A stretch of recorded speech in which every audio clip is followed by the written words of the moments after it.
Chapter 515, Harvests for Everyone. Frankly speaking, although Alger had predicted that Miss Justice wouldn't bargain, and the fact that the mystical item was indeed worth about £5,500, he still felt a strong sense of discomfort over such actions. It felt like after all the hard work he had put in to make a killing, the money he earned wasn't even more than her pocket money. £675 split from the world, and the artisan's fee is only £600. I'll earn a net profit of £400.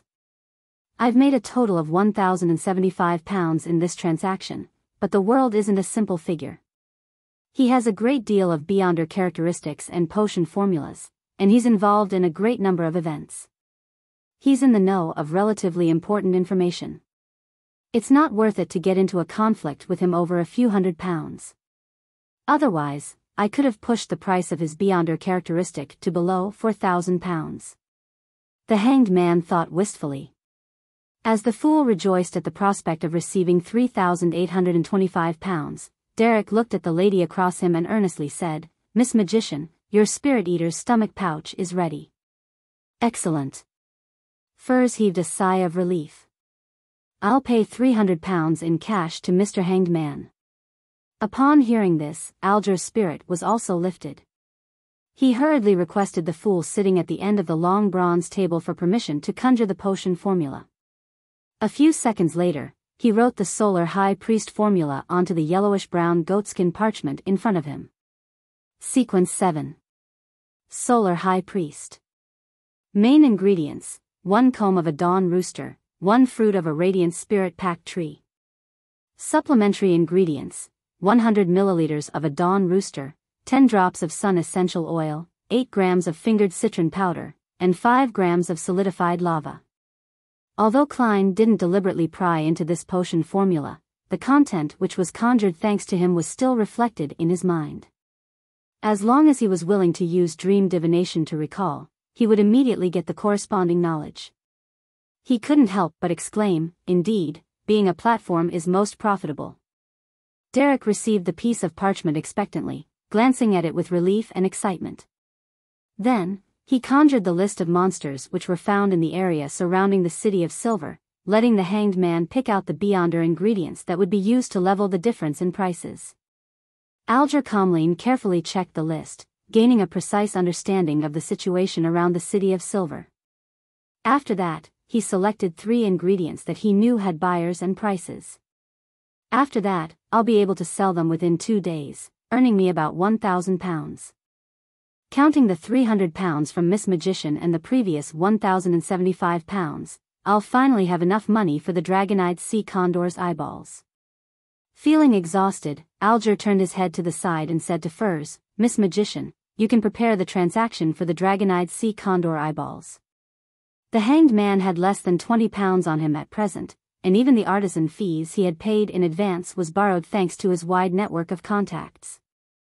However, by the end of the transaction, his cash assets would reach £2,375, sufficient enough to cover the £2,000 required for the main ingredient. First thought of the loss she had suffered last week at the hands of Mr. Hanged Man and responded, feeling slight grievance, "All right." For her, how much this deal would eventually earn her would depend on her teacher, Dorian Gray. She wouldn't earn anything extra beyond what he was willing to share with her. At the end of the transaction segment, Klein manipulated the world to seek to purchase the remnant spirituality of ancient wraiths and a pair of eyes from a 6-winged gargoyle. As for the sale or process of making the Murloc bladder into a mystical item, he temporarily didn't intend to do it through the Tarot Club. He wished to use it as a catalyst to expand his social connections and resource channels at sea. After today's tarot gathering, Miss Justice will finish gathering her psychiatrist potion's ingredients, and the same is true for Miss Magician's Trickmaster potion. Now that little son has the formula, he can finally work towards Sequence 7. He's one step closer to providing me with a way to remove the mental corruption inside a beyonder characteristic. Mr. Hanged Man is about to receive one of the main ingredients of Windblessed, so there's only one last obstacle in his way before reaching Sequence 6. Only Emlyn hasn't yet made up his mind or found a solution. There's no hope of him advancing in the near future. Klein looked around and said with a chuckle, continue your free exchange. Audrey was about to say something out of habit, but when she thought about it carefully, she felt that there was no news to share this week. Apart from the numerous balls I've attended and the 2 psychology classes, there are only matters regarding my return to East Chester County that can be talked about, but there's no need to. She pursed her lips and remained silent. Furs, who was still in her languid state from the New Year's holidays, continued having a blank mind. She commented, feeling rather guiltily, Backlund is still under the same kind of high pressure as before. Don't take any risks unless you're an official Beyonder. Is that so? Emlyn, who had been behaving well during this time, frowned doubtfully. A vampire like him who led a routine lifestyle couldn't experience the pain of having all the Beyonder gatherings stopped. The hanged man nodded and thought for a while. Then, he said to the son, don't be careless. Before holding a sacrificial ritual, it's best if you confirm that the chief who led the exploratory team isn't in the City of Silver, or if he's busy with other matters. Mr. Hanged Man, do you mean that the chief could have noticed the repeated cycle of fate? Derek asked in astonishment. The hanged man replied solemnly, that possibility can't be ruled out. However, I can't be sure since I don't know enough about your City of Silver. Having said that, he hid his smile and presented a serious expression. Derek said with chagrin, there are many things I'm not sure of either. Alger sighed inwardly, eliminating his disappointed emotions. In short, caution and carefulness will allow you to live longer. Thank you for your reminder, the son said sincerely. The hanged man withdrew his gaze and said with a smile, recently, the sea has been relatively calm. No, that's just what you think. Klein silently retorted, manipulating the world to speak with a hoarse voice, I just happened to hear about something at sea. Without waiting for the hanged man to ask, he looked at Justice and the magician. Ladies, can you buy me a radio transceiver? I can give it a try. Furs agreed without paying too much attention. As she was about to leave Backlund, Audrey could only say, sorry. After negotiating this deal, the world cleared his throat and said, that matter has something to do with the Church of Storms. Something to do with the church? Why didn't I receive any notice? Is it not required for them to pass it down to people at my level? The hanged man frowned and waited patiently for the world to speak in detail. The world originally wanted to sweep the hanged man with a teasing look, but due to the difficulty of those sequence of actions, he could only regretfully give up. With a heavy and hoarse laugh, he said, an old custom in Bancy Harbor was revived. Some of the inhabitants became heretics, and even a bishop of the Church of Storms was corrupted. I heard that the matter has been resolved, but quite a few people died. Bancy Harbor.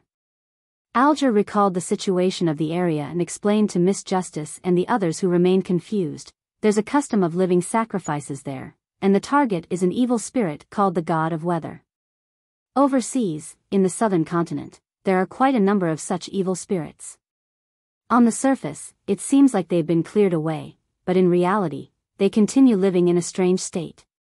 Many people have suddenly died in those places. Heh, it isn't necessarily because of an illness. If you guys have similar travel or adventure plans, don't be careless. Alger tried to describe what had happened in Bancy Harbor as an accident, one that was within the realm of understanding. Suddenly, he heard rather deep laughter. This laughter came from the end of the mottled long table. Mr. Fool. The hanged man suddenly turned his head. Mr. Fool. Bancy Harbor isn't as simple as it seems. Audrey immediately looked at Mr. Fool, who was sitting upright on his high back chair. Noticing looks of puzzlement, curiosity, or excitement, Klein laughed leisurely with a hint of reminiscence in his voice. This reminds me of a king of angels. A king of angels. The matter of Bancy Harbor involves a king of angels. Audrey's eyes widened in anticipation of what Mr. Fool was to say next. A king of angels. Furs took a deep breath, her expression somewhat bitter. Why is it that all we talk about at the Tarot Club is the descent of the true creator, the awakening of the primordial demoness, and the reappearance of a king of angels? I'm only a sequence 9. She wanted to look up at the sky and sigh. Emlyn, on the other hand, felt a baffling sense of excitement, having found another reason for why his ancestor had gotten him to pray to the fool. As expected, this is a gathering of messiahs in preparation for the apocalypse. We are the chosen ones who will gradually face evil existences such as the King of Angels, the primordial Demoness, the true Creator, and so on. Emlyn had an impulse to immediately agree to the deal proposed by the hanged man, but the fact that he had no money had ruthlessly crushed the fantasy in his mind. Which King of Angels will it be? In a rare occasion, Derek joined in with the conversation with Miss Justice and the rest. A King of Angels. What secret is Banshee Harbor hiding? Alger was waiting for the answer with rapt attention. Seeing that Mr. Fool didn't plan on continuing, Audrey couldn't help but ask, "Honorable Mr. Fool, which King of Angels is it?" Klein leaned back in his chair, chuckled and said, "Medici, who established the Rose Redemption. His descendants live in Binzi." Rose Redemption. The King of Angels related to the true Creator? Audrey didn't expect that the matter would be multi-layered, with each layer more serious than the last. She subconsciously asked, "Binzi?" "That's the old name of Banshee," Alger replied in a low voice as he clenched his hands. He could no longer imagine the truth behind this matter. He only knew that the unforeseen event in Banshee Harbor might not be over yet. The danger that could devour people remained lurking in the shadows. He didn't know much about the phrase Rose Redemption, only knowing that it had something to do with the temple of the true Creator and the Angel of Fate, Ouroboros, but was unable to confirm exactly what it represented. In short, the level of this matter is beyond my imagination. Alger looked at the end of the long, model table, and suddenly the thought flashed through his mind that Mr. Fool really did know the 8 kings of angels and that he knew many secrets. At that moment, he thought of something. Just last week at the gathering, Miss Justice had inquired about the other kings of angels, and Mr. Fool's answer was that we will come into contact with them in the future. And just a week later, we really have come into contact with a new king of angels.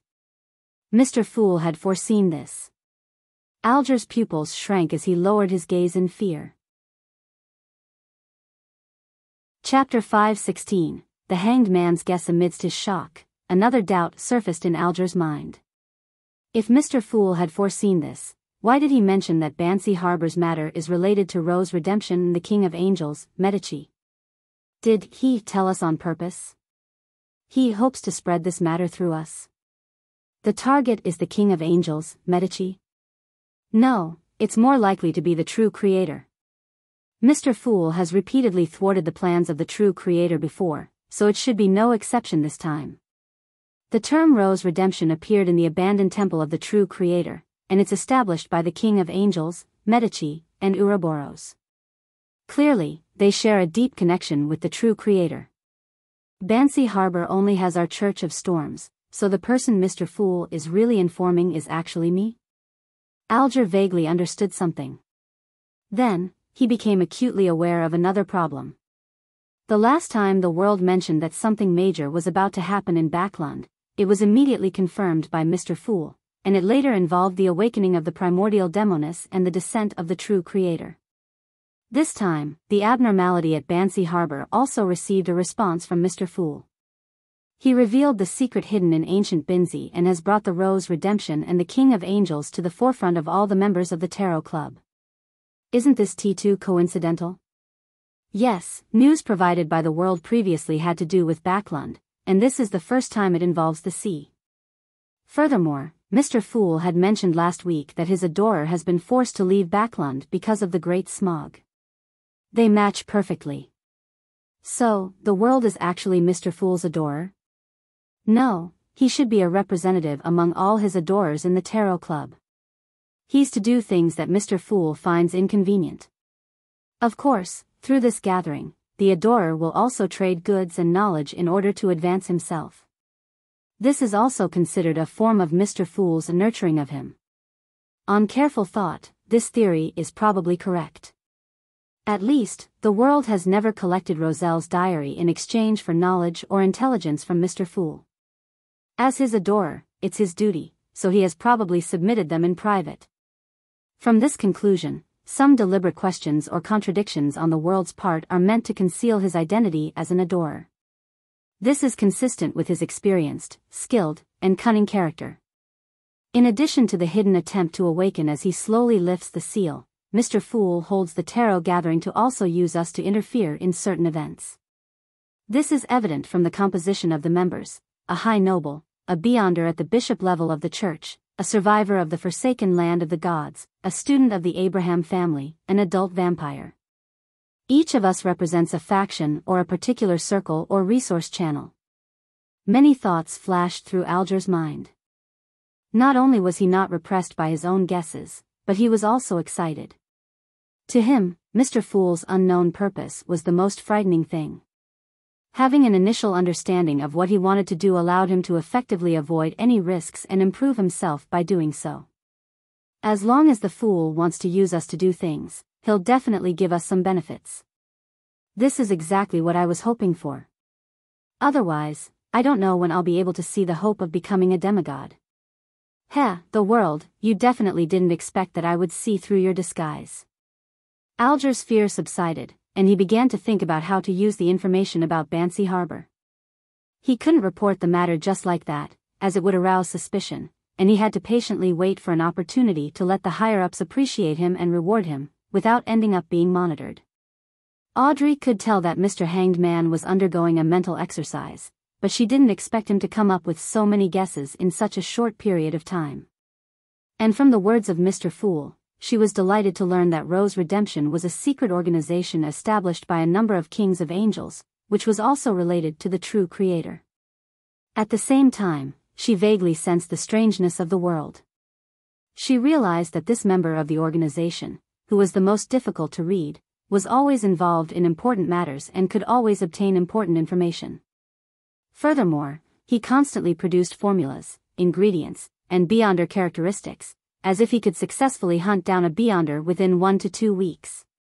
He left Backlund and went to sea. Or was it a rumor he heard in Backlund? Should I tell this information to the church? Well, Mr. Hanged Man has a close relationship with the Church of Storms, so it's better for him to do it, and there wouldn't be any problems. Audrey suppressed the thought of probing and only curiously asked, "Honorable Mr. Fool, what's the title of the King of Angels, Medici? Or should I say, what is his pathway?" Klein leaned back into his chair and said with a deep chuckle, "Red Priest." Red Priest? Which pathway is that? It sounds very similar to the Dark Emperor. Could it be that it's another Sequence 0 title? Audrey thought with excitement and joy. Red Priest. Derek silently muttered the words, realizing that there was no corresponding record in the City of Silver's history. Perhaps I haven't read enough, having only received a general education, he thought regretfully. Furs and Emlyn listened as if they were listening to a story and were equally interested in similar information. The only problem is that I can't brag about it or write it into my novels. Furs felt a pang of regret. Mr. Hanged Man will likely report it to his superiors. Let's hope he doesn't delay it for too long. With his shrewdness, he may have already figured out some of the problems regarding the world and has grasped the relationship between him and the Fool. Fortunately, I've deliberately set up the world to be Sherlock Moriarty since a long time ago, giving him the identity of an adorer. Mr. Hanged Man can at best detect it up to this point, unable to imagine that the world is actually a dummy. Klein raised his hand to his chin, smiled, and said, "Continue." Seeing that Mr. Fool was no longer talking about the subject, Emlyn, who had freed himself from his emotions as a messiah, began to face the difficult problems of reality. That was his lack of money. Regardless, he had never considered selling off his dolls. He only told himself that he needed to be frugal in the future. Only after half a year or even a year could he get himself a new doll, or he could buy a new set of clothes for the dolls he already had. In addition, the only way he could think of making money was to sell some potions that had a miraculous effect, but that could easily bring hidden danger to his clansmen in Backlund. This is an arrangement by the ancestor. Logically speaking, Lord Nibs should provide me help, but Mr. Fool wishes for me to keep it a secret, to be the messiah in the shadows who's burdened with responsibility. I'm not to reveal it on my own accord. After thinking for a few seconds, Emlyn pumped himself up, cleared his throat, and said, "Everyone, I have a question. Here's the matter. Suppose there's a powerhouse who has arranged for you to investigate something. Although you have successfully obtained the information, you are unable to report it to the person due to certain reasons. Then, how can you continue to get support from this powerhouse?" Having said this, Emlyn suddenly felt that this act was somewhat shameful. This makes me appear like a traitor and a spy. No, I'm doing this for the sake of the Sanguine's continuation. For this, I have to give up my reputation and bear the burden of being misunderstood. When this is over, and when the truth is revealed, they'll be moved by me. Emlyn quickly eased his prior feelings. At this moment, Audrey, Furs, and Derek cast their eyes towards Alger. In their eyes, Mr. Hanged Man was the most experienced and the best teacher in this field. Klein also thought so too. Alger glanced at the moon and chuckled.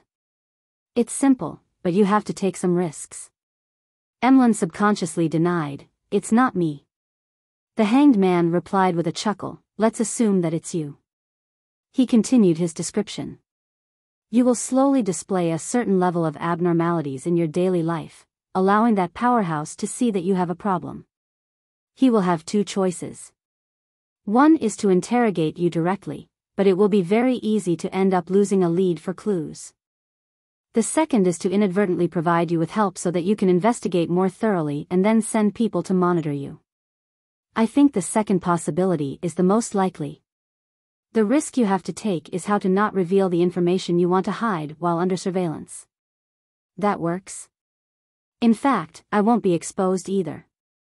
Every tarot gathering, I'll be resting in the Harvest Church, looking normal on the outside.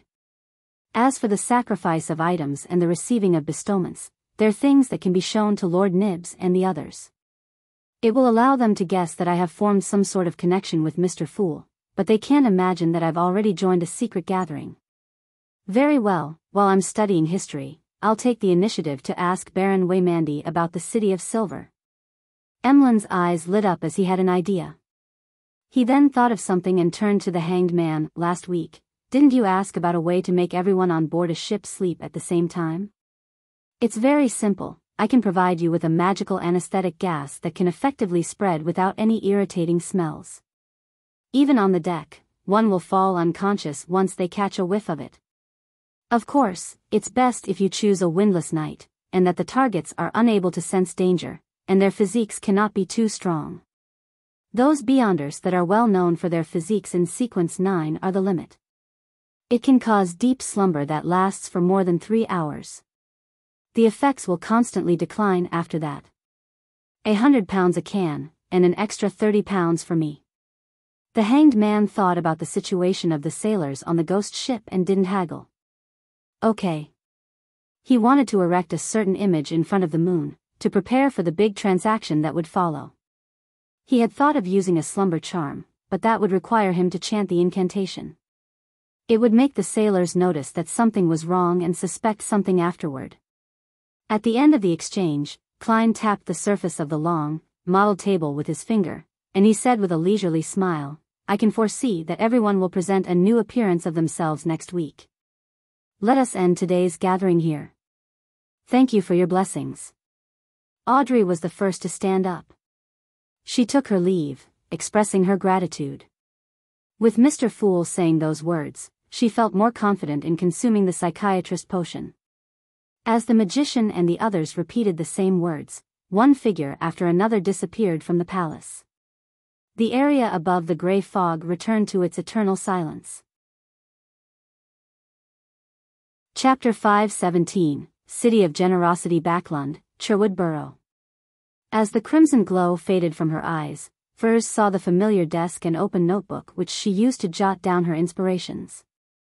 To her, this experience was no longer anything new, but it still evoked reverence from the bottom of her heart. This was a power that didn't belong to humans, something that even demigods were incapable of. "I'll receive the stomach pouch of a spirit eater in 2 days. My apprentice potion has already been digested. Finally, I'll become a trick master. I wonder what Beyonder powers I'll receive. By advancing by my own abilities, teacher will definitely place greater importance on me. Apart from potion formulas in the future, perhaps I might be provided with some beyonder ingredients. How I look forward to that very much. I don't even know the corresponding names of sequence 6 and 5. I only know that sequence 7 is astrologer. After I become a trick master, I'll immediately write to teacher. Furs felt like she was one step closer to ridding herself from the curse of the full moon. At this moment, she heard the sound of hurried footsteps approaching. Finally, it turned into the slam of the door. Biyao is out again. She's so busy. Furs sighed silently. If not for the 400 pounds debt that she owes Viscount Glaint, we would probably be vacationing at Desi Bay now.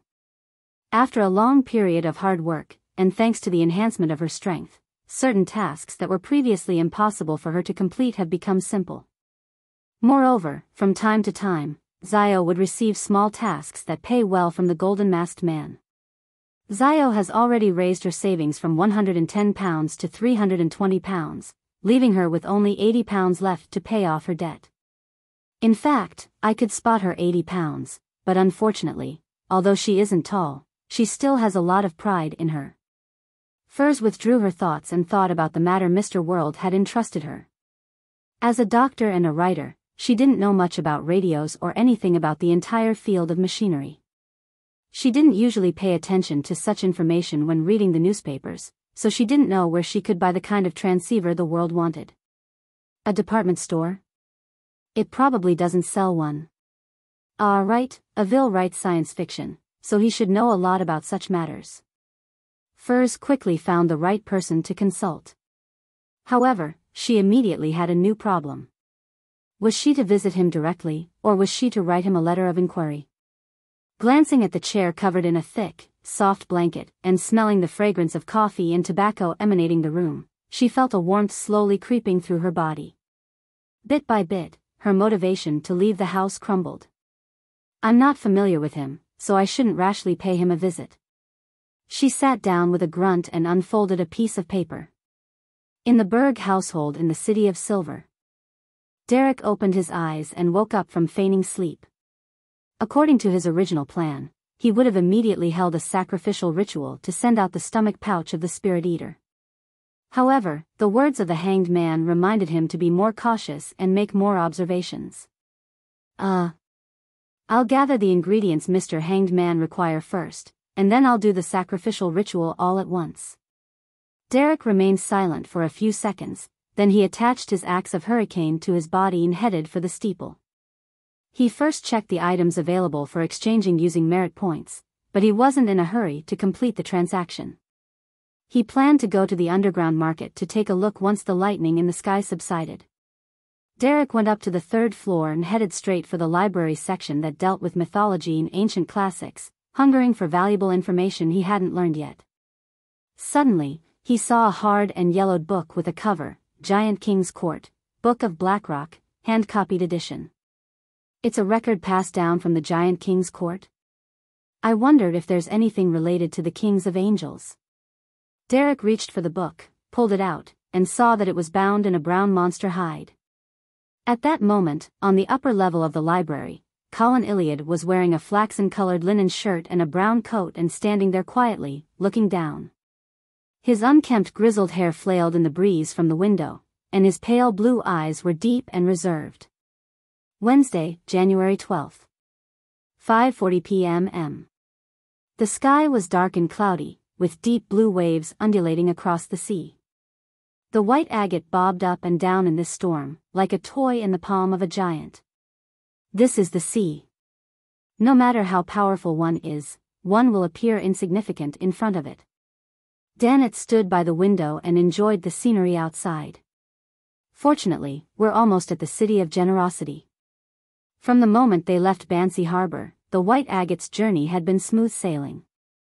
With the help of the wind, it reached a stable speed of 15 knots. Hence, even though they arrived at Tiana Port a little later than scheduled, they completed the entire journey half a day earlier. That is to say, the White Agate, which was scheduled to arrive at the City of Generosity on the morning of the 13th, arrived on the evening of the 12th, Hearing Danet's reflections, Klein just glanced up at him, then looked away and continued his contemplation. The more he played the part of Gehrman Sparrow, and the more he had to force himself to behave in accordance with his persona, the more deeply he realized what kind of person he was. When faced with different situations, he realized that the choices he really wanted to make were different from Gehrman Sparrow's.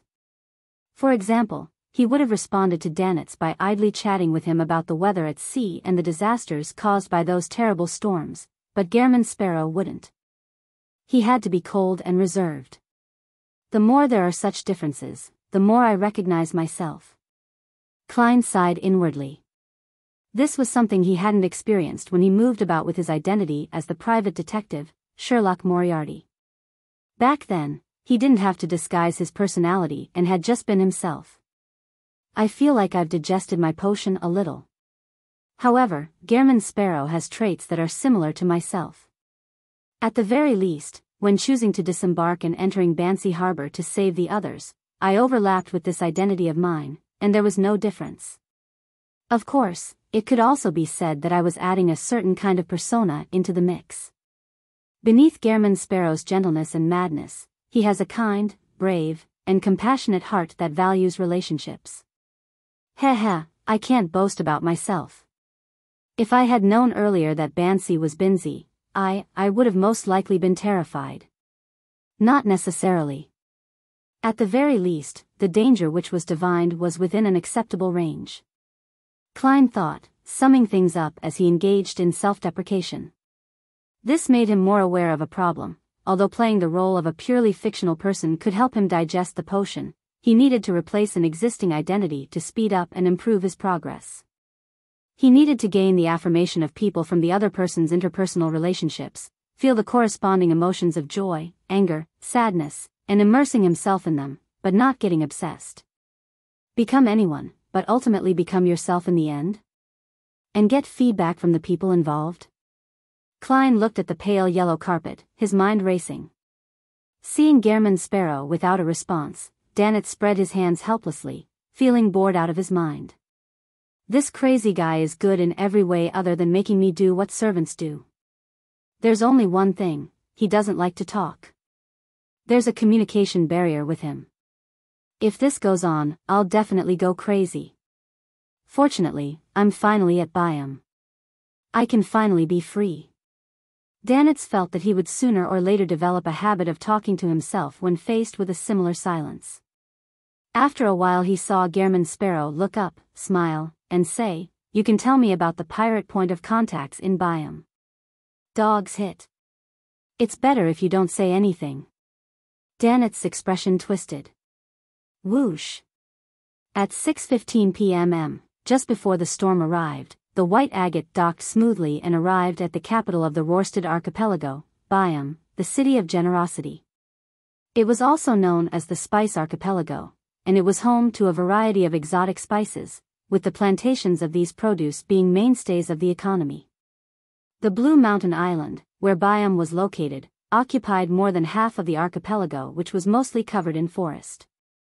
It had gold, silver, copper, coal, iron, and other minerals, as well as a plentiful variety of fruits due to the particularly fertile land. For these reasons, the first batch of colonists named the seaside city they built the City of Generosity. They believed it was a land of treasure promised by the gods, where it flowed with milk and honey. Klein picked up his suitcase which Danetz packed, and he left room 312, entering the corridor that led to the deck. Without any surprises, he met Donna's family, Cleves, and others. The two siblings were still a little afraid of Klein after the fright he gave them. They hid behind their parents and bodyguards and didn't dare to speak, appearing like deflated balloons. Klein nodded slightly as a form of greeting. At this moment, Ertie Branch hesitated for a second and then took a half step forward. "Mr. Sparrow, will you be staying in Biyao? If I wish to hire, request for your help, how can I contact you?" He's indeed a businessman with a spirit of adventure. Even if he's afraid, he still wishes to befriend someone with beyonder powers. Klein thought for a moment. What newspapers are in circulation over here? The Sonia Morning Post and the News Report are popular in the archipelago, Erdi said without any thought. Put an advertisement in the Sonia Morning Post for 3 days in a row asking to buy Demir's special cured meat, and leave an address. I'll go look for you, and if I don't show up 3 days later, it means I'm at sea again. Klein was careful to give a one-way method of contact. All right. Erdi exhaled and smiled. Clevis and the others expressed their gratitude once again and left the cabin in an orderly manner. Noticing the gangway in sight, Donna suddenly slowed her pace and stepped back next to Klein, raised her face, and bit her lip. Uncle Sparrow, since that kind of power definitely brings about threats and madness, why did you choose to have it? She had thought about this question for a long time before finally mustering the courage to ask. Klein was startled, and he instinctively formed a smile. For my dream. Then he lowered his voice and said 2 words, and, protect. Protect. Donna mumbled the word in a slightly lost voice, picked up her pace, and caught up with her parents. After watching the Branch family leave the white agate, Klein retracted his gaze and said to Danitz, "You're free." Ah. For a moment, Danitz wasn't used to it. Chapter 5:18, On the brink of death. Without another word or care for Danitz, Klein pressed his top hat and carried his suitcase down the gangway. Are you really going to let me go? Blazing Danitz stood on the deck, his face filled with suspicion. Although he had expected such an outcome, with Gehrman Sparrow directly letting him go while in Demir Harbor, making him capable of imagining today's scene, he still couldn't believe it. He felt that everything that befell him came too simply and easily. Regardless, I'm worth 3,000 pounds. No, this is the bounty offered only by loan. Isn't this madman, Gehrman Sparrow, an adventurer? How can he let go of a huge amount of wealth in front of him? It's incomprehensible. It's true that normal people can't understand the mindset of lunatics. Danitz gradually snapped back to his senses. With his luggage in hand, he carefully descended the gangway and stepped onto the concrete ground of the dock. He straightened his back, lifted his head, and gave Gehrman Sparrow's back a glance. He realized that he really wasn't turning back and was following the path straight for Coastal Street. Danitz didn't dare delay a second longer. He immediately turned around and left through another path, occasionally changing directions and using obstacles to look back, in order to ensure that he wasn't followed. Soon, he arrived at a row of houses near the warehouse at the dock. Gehrman Sparrow really didn't use me as bait. After triple checking, Danitz finally relaxed completely.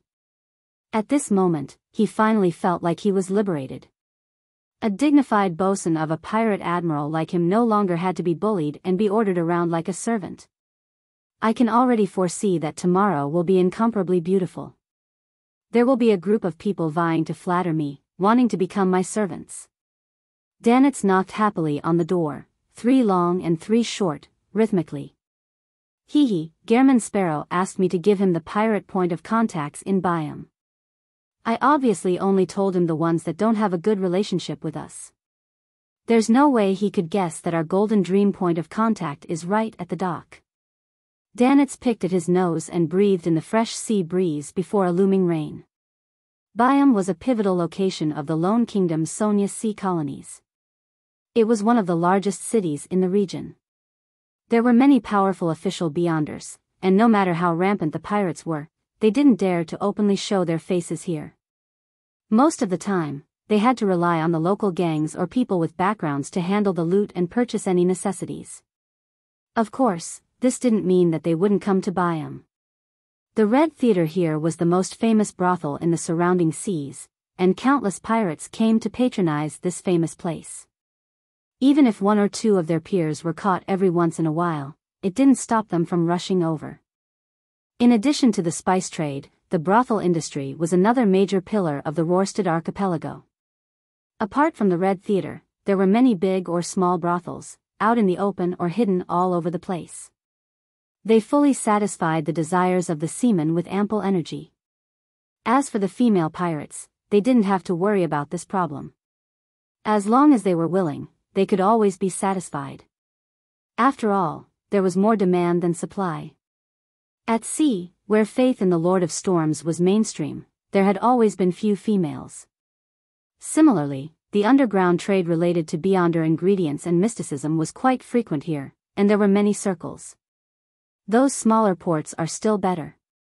We don't have to be afraid of being discovered at all, and we can just openly sit in a bar, engage in disputes with adventurers, and even fight them.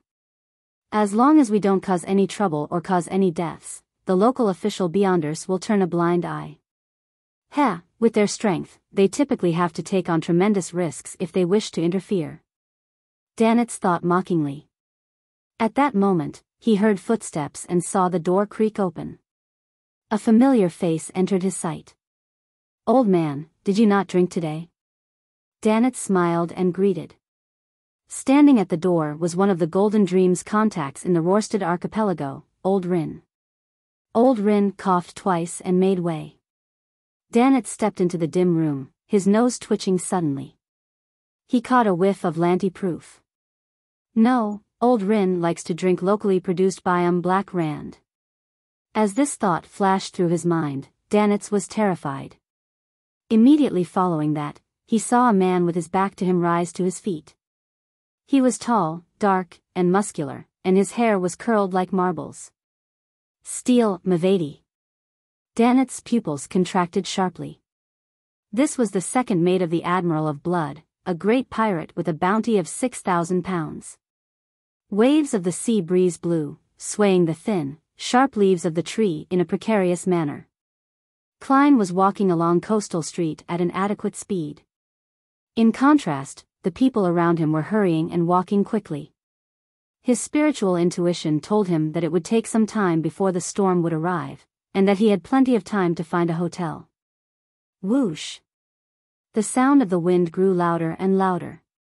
Tree branches fell to the ground, and there weren't many people left on the street. Klein was about to turn into another alley when he heard the sound of hasty but disorderly running. Tap! Tap! Tap! Danitz was running with all his might, but the scene in front of him began to rock. He felt an abnormal pain from his wound as he felt his vitality rapidly sapping away. His spirit body had partially left his body, approaching the legendary underworld. As for the surrounding sounds, he could only vaguely hear them, and everything in his line of sight looked like it wasn't real. If it wasn't for having Shadow Cloak, the ambush would have killed him. But even so, he was still severely injured and could die on the streets at any moment. He was forced to run towards Coastal Street because of his will to warn the captain that their point of contact had been compromised by the Admiral of Blood, as well as the glimmer of hope brought by that crazy but powerful figure. If it's him, then he would definitely be able to escape from the hands of Steel Mavedi's henchmen. Danitz began to stagger, and his body gradually grew cold. Just as he was about to collapse, he saw Gehrman Sparrow standing by a street corner. His refined face that hid madness appeared so genial at that moment. Plop! Danitz fell on his back, his hands hanging limply over his chest, revealing a hideous, exaggerated wound that was inflicted to his organs. Tell Captain that Old Rin has been discovered. Steel Mavedi did it for that treasure. Danitz saw Gehrman Sparrow kneel to his side as he hurriedly spoke.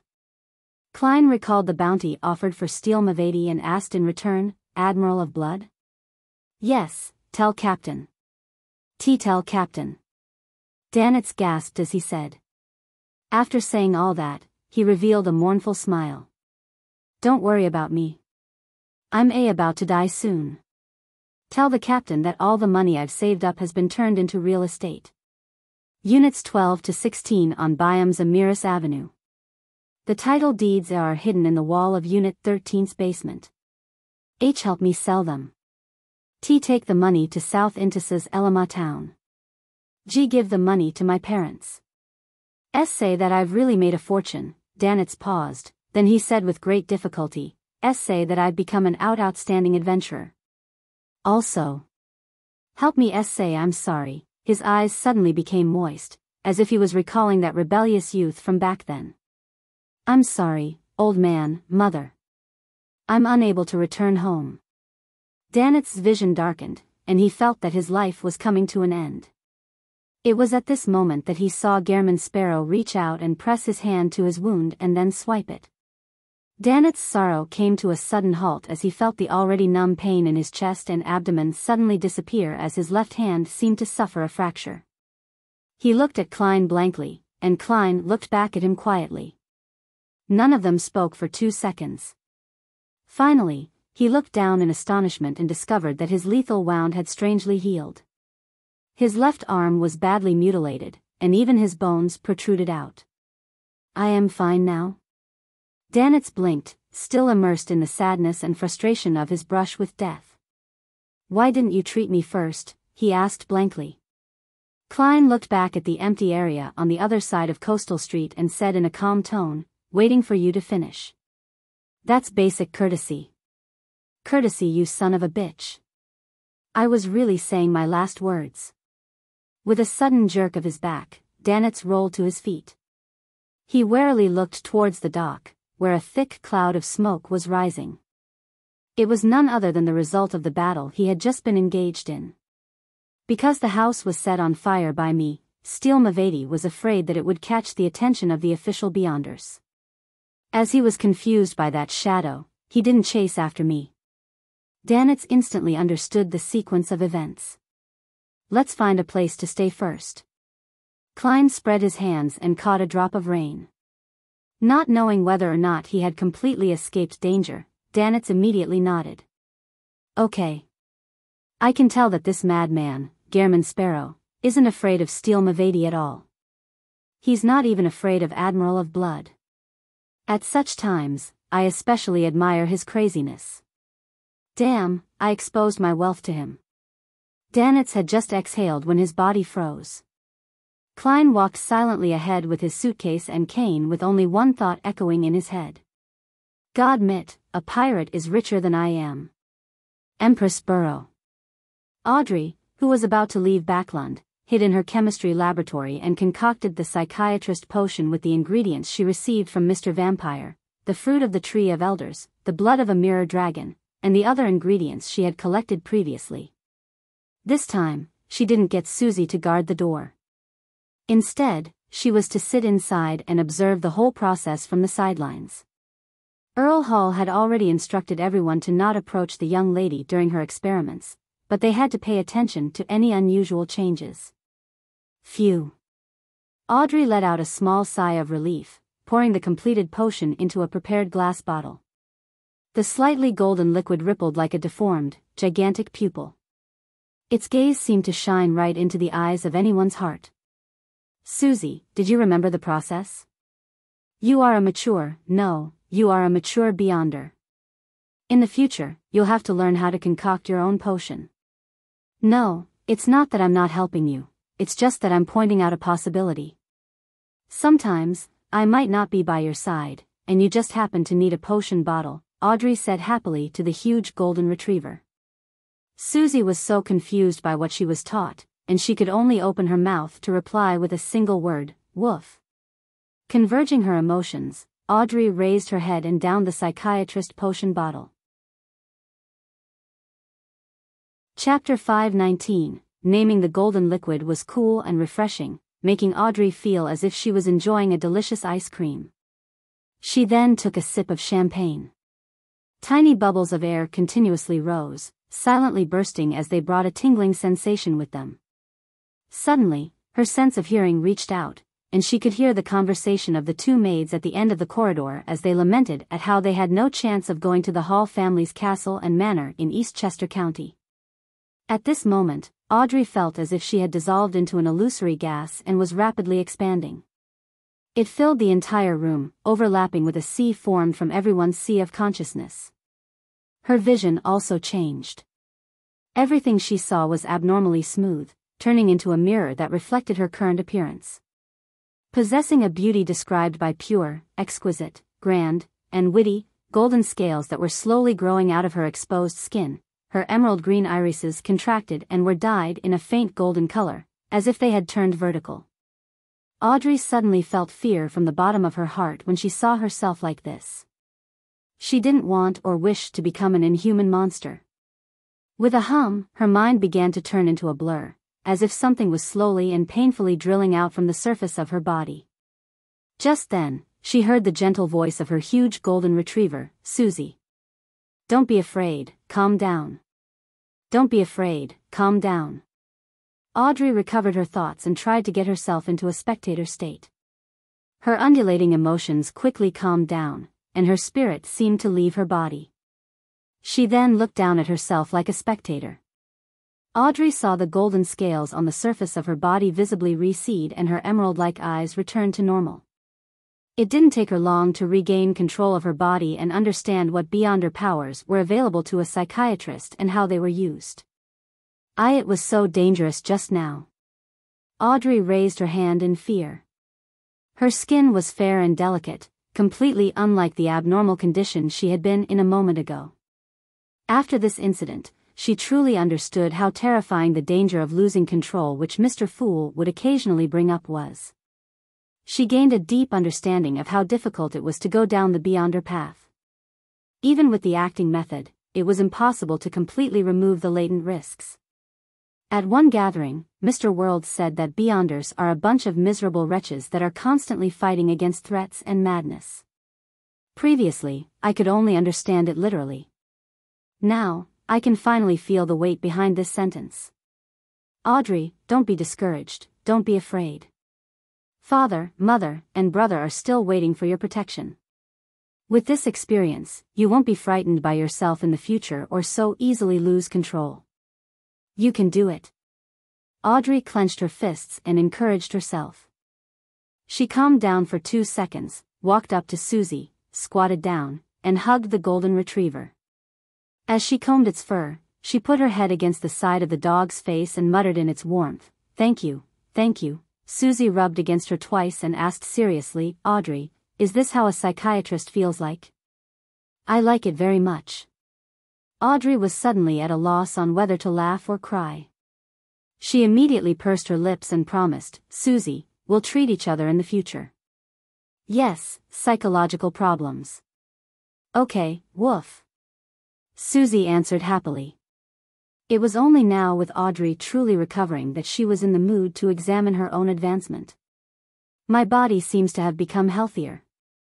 Although I don't have any obvious muscles, my strength and speed have become much stronger than before. My eyesight has also improved. I can even clearly see items hidden in the dark. My sense of smell is able to distinguish even more subtle smells, and thus being able to grasp a target's truest emotions and thoughts. I finally have beyonder powers in the truest sense of the word. Yes, there's also awe. I can target a single person or apply it to a group of people within a certain range. They'll instantly panic and turn chaotic as though they're facing a dragon. Another is frenzy. It will trigger the emotions and mental state of a target, throwing the target into a frenzy. They'll suffer intense psychological damage and might even cause direct loss of control at times. Another is psychological cue. Through specific methods, words, and a medium, I can cue a target, letting them abide by my arrangements without them realizing it. Or they might strongly abide by a particular promise from the bottom of their hearts. Another is placate, also known as psychoanalysis. I can help beyonders on the brink of losing control to regain their reason and escape danger. There's a certain chance of failure. The higher my sequence, the more easily it will succeed. It can calm down various psychological instabilities and allow for communication. Another is telepathy. Through mediums like candlelight and extracts, it will put the target in a partially hypnotic state. I'll then be able to directly communicate with their body of heart and mind, just like what Hilbert Alucard did to me. If not for the protection provided by Mr. Fool's angel, then I wouldn't have the means to lie under such situations. Yes. I have to be on guard against such techniques. I can't be fooled by a target, and there should be quite a number of means to achieve this effect. With placate and telepathy, together with certain psychology knowledge, I'll be able to act as a true psychiatrist, the kind that can open a clinic. Audrey's mood rapidly improved. She finally had the feeling that she had matured and become a qualified beyonder. I'm a mid-sequence beyonder. There really is a qualitative change. She stood up, lifted her skirt, and walked briskly around in a circle. She quickly discovered that she was still lacking in direct offensive abilities as a psychiatrist. Fortunately, I have this. Audrey stopped in front of the experiment table and opened a plain brown box. Inside the box was a silver mask that could only cover half a face. It was the mystical item that the hanged man had sold her. Audrey picked it up, placed it in her palm, and observed it for a few seconds. Then, she extended her spirituality and projected her thoughts just like how she did above the gray fog. She saw the silver mask begin to warp inwards, turning into a hollow, finely patterned, slightly large earring. It might be better to turn it into a necklace, Audrey whispered. Afterward, she tried out the various abilities of this magical item. She was most satisfied with her ability to fine-tune her appearance. It's a pity that other than flame controlling, it doesn't have any other more direct offensive powers. Perhaps I'll need to prepare a revolver, one that has beyonder effects. Audrey thought with some regret. She quickly collected her emotions and said to the mystical item in her hand with an uplifted tone towards the end, "From today, your name is Lai. The most beautiful Lai. City of Generosity, Biyao. 48 Acid Lemon Street, Wind of Azure Inn." It was raining heavily outside and the wind was raging, but inside the luxurious suite, the fireplace was warm and the environment peaceful. Klein sat in his chair and watched silently as blazing Danitz dealt with the severe fracture on his left arm. He waited until Danitz was finished binding up his arm with shredded, old clothes before asking bluntly, "What treasure?" According to Danitz, it was because of some treasure that Admiral of Blood Senior wanted to deal with Vice Admiral Edwina Edwards. The sound of wind and rain came through the window. Danitz took a sip of the Lanty proof on the table and then gave a bitter, angry laugh. Those assholes who had their brains eaten by zombies. On our last expedition, we found a sunken ship. Although we didn't find anything of great value, we discovered a gigantic black iron key that doesn't look like the kind used by humans. Can you imagine?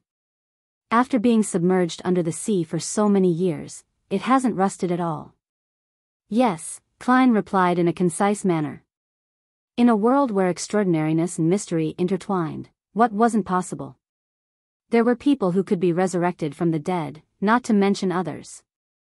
Danitz choked and paused for 7 or 8 seconds before he knew what to say next. Perhaps there's a traitor among us, and the news has spread. Countless pirates believe that this is Death's key, a key that can open the treasure trove Death left behind. I thought that this problem would be cleared up very quickly and happily applied for a vacation. In the end, the matter became more complicated. Even Admiral of Blood has joined the ranks of these mad pirates. I'm even beginning to suspect that it's Death's key, a key that can turn one into a true god. Foolish. Klein calmly gave his evaluation. Whether it was in the divination domain or dealing with deities, he could be considered experienced. Thus, he had his own understanding and confidence in the interpretation of Death's key. He believed that the key was a form of revelation, a symbol. The thing that opened Death's treasure trove was probably not in the shape of a key, but some kind of characteristic, bloodline, or even certain, specified people and their descendants. Danitz was startled for 2 seconds, and then he exclaimed, "Your words are exactly the same as Captain's previous comments, and even your expressions are very similar." She suspects that the key belongs to an older era, an era not of humans. Before the cataclysm, this world was still full of giants, dragons, elves, and demonic wolves. The shape of the key indirectly points to one of them. Demonic wolves. Klein suddenly recalled the ravings he often heard during his past advancements. In it, the Phlegria he heard referred to the ancient god, Annihilation demonic wolf. A treasure that involves the second epoch? He held back his curiosity and switched to calmly saying, "Write down everything that Admiral of Blood has done, including Steel Mavedi and his men." He remembered that Admiral of Blood and his pirate crew were the most notorious groups on the ocean. Their hands were stained with blood as they committed heinous sins. How can I remember? They aren't beauties like Captain. Danitz threw up his hands.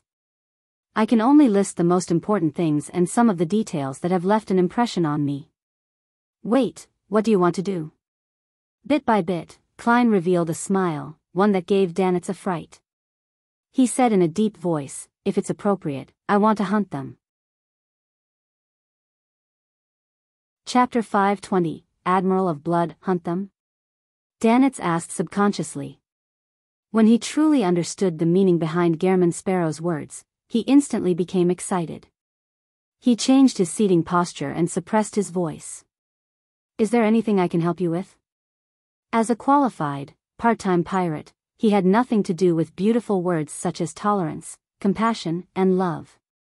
Since he had nearly died at the hands of Steel Mavedi and now had the chance to take revenge, he definitely wouldn't miss it. He believed that he could survive in the pirate industry by relying on an accurate grasp of the situation, knowing when to resist, when to fight for his life, when to feign ignorance when seeing his enemies, and when to settle old scores. And now, this was an opportunity.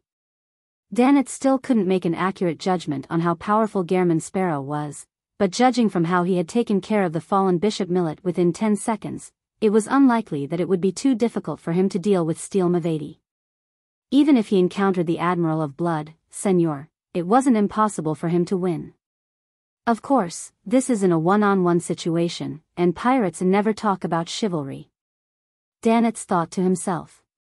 Klein leaned forward a little, placed his elbows on his knees, and clasped his hands. "I've told you." What? Danitz felt that he was often unable to keep up with Gehrman Sparrow's train of thought. With regards to this, he could only console himself that a normal person and a madman were different. Seeing that the other party had stopped talking, he thought for a while and finally remembered what he had to do. Write down everything that Admiral of Blood and his pirate crew had done. Gehrman Sparrow definitely wants to know how many things they've plundered. Danitz quickly gathered his thoughts, rummaged around the room for a pen and paper, and scribbled a chunk of text. During this process, he was exceptionally glad that it was his left arm that was injured.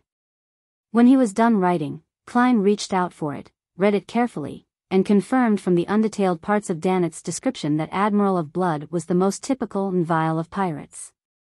Not only did they plunder, but they also abducted people, slaughtered crew members, and abused women. A pirate like Danitz actually knows how to write ancient Fasak. He's also been educated. After muttering to himself, Klein took out a copper penny and used divination to confirm the authenticity of the material. Then he said in a tone as though he was giving instructions on what was to be eaten tomorrow morning, "Tell me about the Admiral of Blood and his men. He needs more detailed information. Is he preparing to hunt them?" Danitz was delighted, hating himself for not knowing enough. Admiral of Blood Senor is suspected to be an evil spirit. Anyone who has encountered him has died a bizarre death. Either they strangle themselves to death, blow their mouths up, hug bombs, or slaughter their companions. Captain said that it's the possession of an evil spirit. It's very similar to Miss Sharon's Beyonder powers. Wraith? Klein didn't speak as he listened to Danitz go on, in silence. Senor can make a terrible shriek. The last time I fought them, I was nearly knocked unconscious and fell off the deck and into the sea. I returned the favor and set one of their boats on fire. Senor knows a lot of undead magic. Cruel, bloodthirsty, and full of desire. His targets can be either male or female, and even humanoid creatures. Consistent with the unrestrained nature of the Rose school of thought. Yes, accurately speaking, it's a trait of the prisoner pathway. The highest probability is that he's a wraith. Klein nodded thoughtfully. In response, Danitz became more active and spoke a little faster.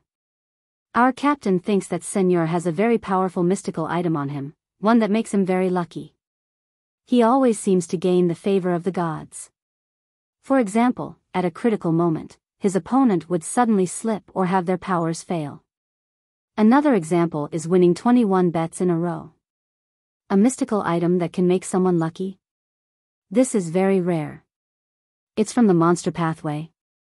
Or is it connected to some other evil spirit? Klein guessed based on his own knowledge of mysticism. I've never directly fought Senor, so that's all I know. Danitz wanted to throw his hands up, but he was stopped by the pain in his left arm. He has about 7 or 8 ships. His flagship is the Tree of Flesh and Blood. Heh, that's different from us. We mainly seek out treasure and wouldn't take in anyone. Therefore, we only have the Golden Dream. It's no wonder the Admiral of Blood's bounty is much higher than Vice Admiral Iceberg, reaching 42,000 pounds. In terms of strength, he should be a bit stronger. Klein immediately gained an understanding. He maintained the same posture as before, seemingly unaffected by the intelligence regarding the Admiral of Blood. What about his subordinates? Danitz was long prepared as he immediately said, Senor has 10 of his strongest men under his command, the first, second, third mates of the flagship, and the captain of each ship. Steel Mavedi is the second mate of the flagship. We think that he's a sequence 6. His body is like steel and is able to withstand bullets and cannonballs. He isn't afraid of fire, drowning, and various magic. He's strong and fast. He can rip his opponent apart, and he grasps a certain level of undead-related spells. He can summon zombies and rear puppets. Zombie? Klein immediately thought of Merrick, who played cards with zombies. Based on the wraith traits of Admiral of Blood Senor, can it be assumed that these pirates are actually part of the outer circle of the Rose School of Thought, or perhaps they're from an organization used to make money? It's a pity that I don't have a messenger, nor did I ask Miss Sharon if she had one. Otherwise, I could contact her and confirm the Admiral of Blood's identity. Klein guessed with some regret. He didn't give up just because this matter might involve the Rose School of Thought. In any case, he could change his face and identity afterwards. In addition, he had involved himself with the Aurora Order, the Demonist Sect, Rose Redemption, and Twilight Hermit Order, so he wasn't afraid of offending another entity. Actually, it's not like I've never fought against the Rose School of Thought. I've already killed a wraith, a zombie, and a wraith, and I've robbed the Scarlet Lunar Corona and biological poison bottle. Klein suddenly realized how much trouble he had been involved in. It's unlikely that Mavedi has any particularly powerful mystical items, otherwise, I might not have been able to escape before, Danitz said, feeling somewhat relieved at his luck. He has a bunch of puppets and zombies by his side, as well as several subordinates at sequence 7 or 8. As the second mate of the flagship, he should be the leader of the crew in the vicinity since he's here. We can consider hunting him first. Below the high sequences, once the number of Beyonders reaches a certain amount, a qualitative change will occur. With the combination of different abilities, it's possible for a group to defeat a Beyonder stronger than themselves. It's just like how a Nighthawks team can definitely take down a sequence 6, or even a sequence 5. Klein didn't underestimate Steel Mavedi and his men just because he was stronger with creeping hunger. He was still as cautious as before. I have to plan and prepare well. Well, the frequency bands and passcodes I received from White Shark will come in handy, and once Miss Magician's radio transceiver is delivered, I'll get Danitz to frequently monitor the frequency and see if we can glean any information, allowing me to go in quickly to reap the harvest. And I can take advantage of this period to explore the possibility of true acting. Soon, Klein formulated a plan as he continued to listen to Danitz tell him about the rest of Admiral of Blood subordinates. After a while, when Danitz was finally done, he summarized enthusiastically, if Steel Mavedi can be killed, leaving my name behind, this matter will definitely go on the papers. Once it's spread, I no longer need to worry about informing Captain. He was afraid that a traitor was among their ranks and that all the points of contact in the Rorstad archipelago were under the enemy's control. Therefore, he didn't dare to rashly make contact. He was still vexed over the problem of alerting his captain.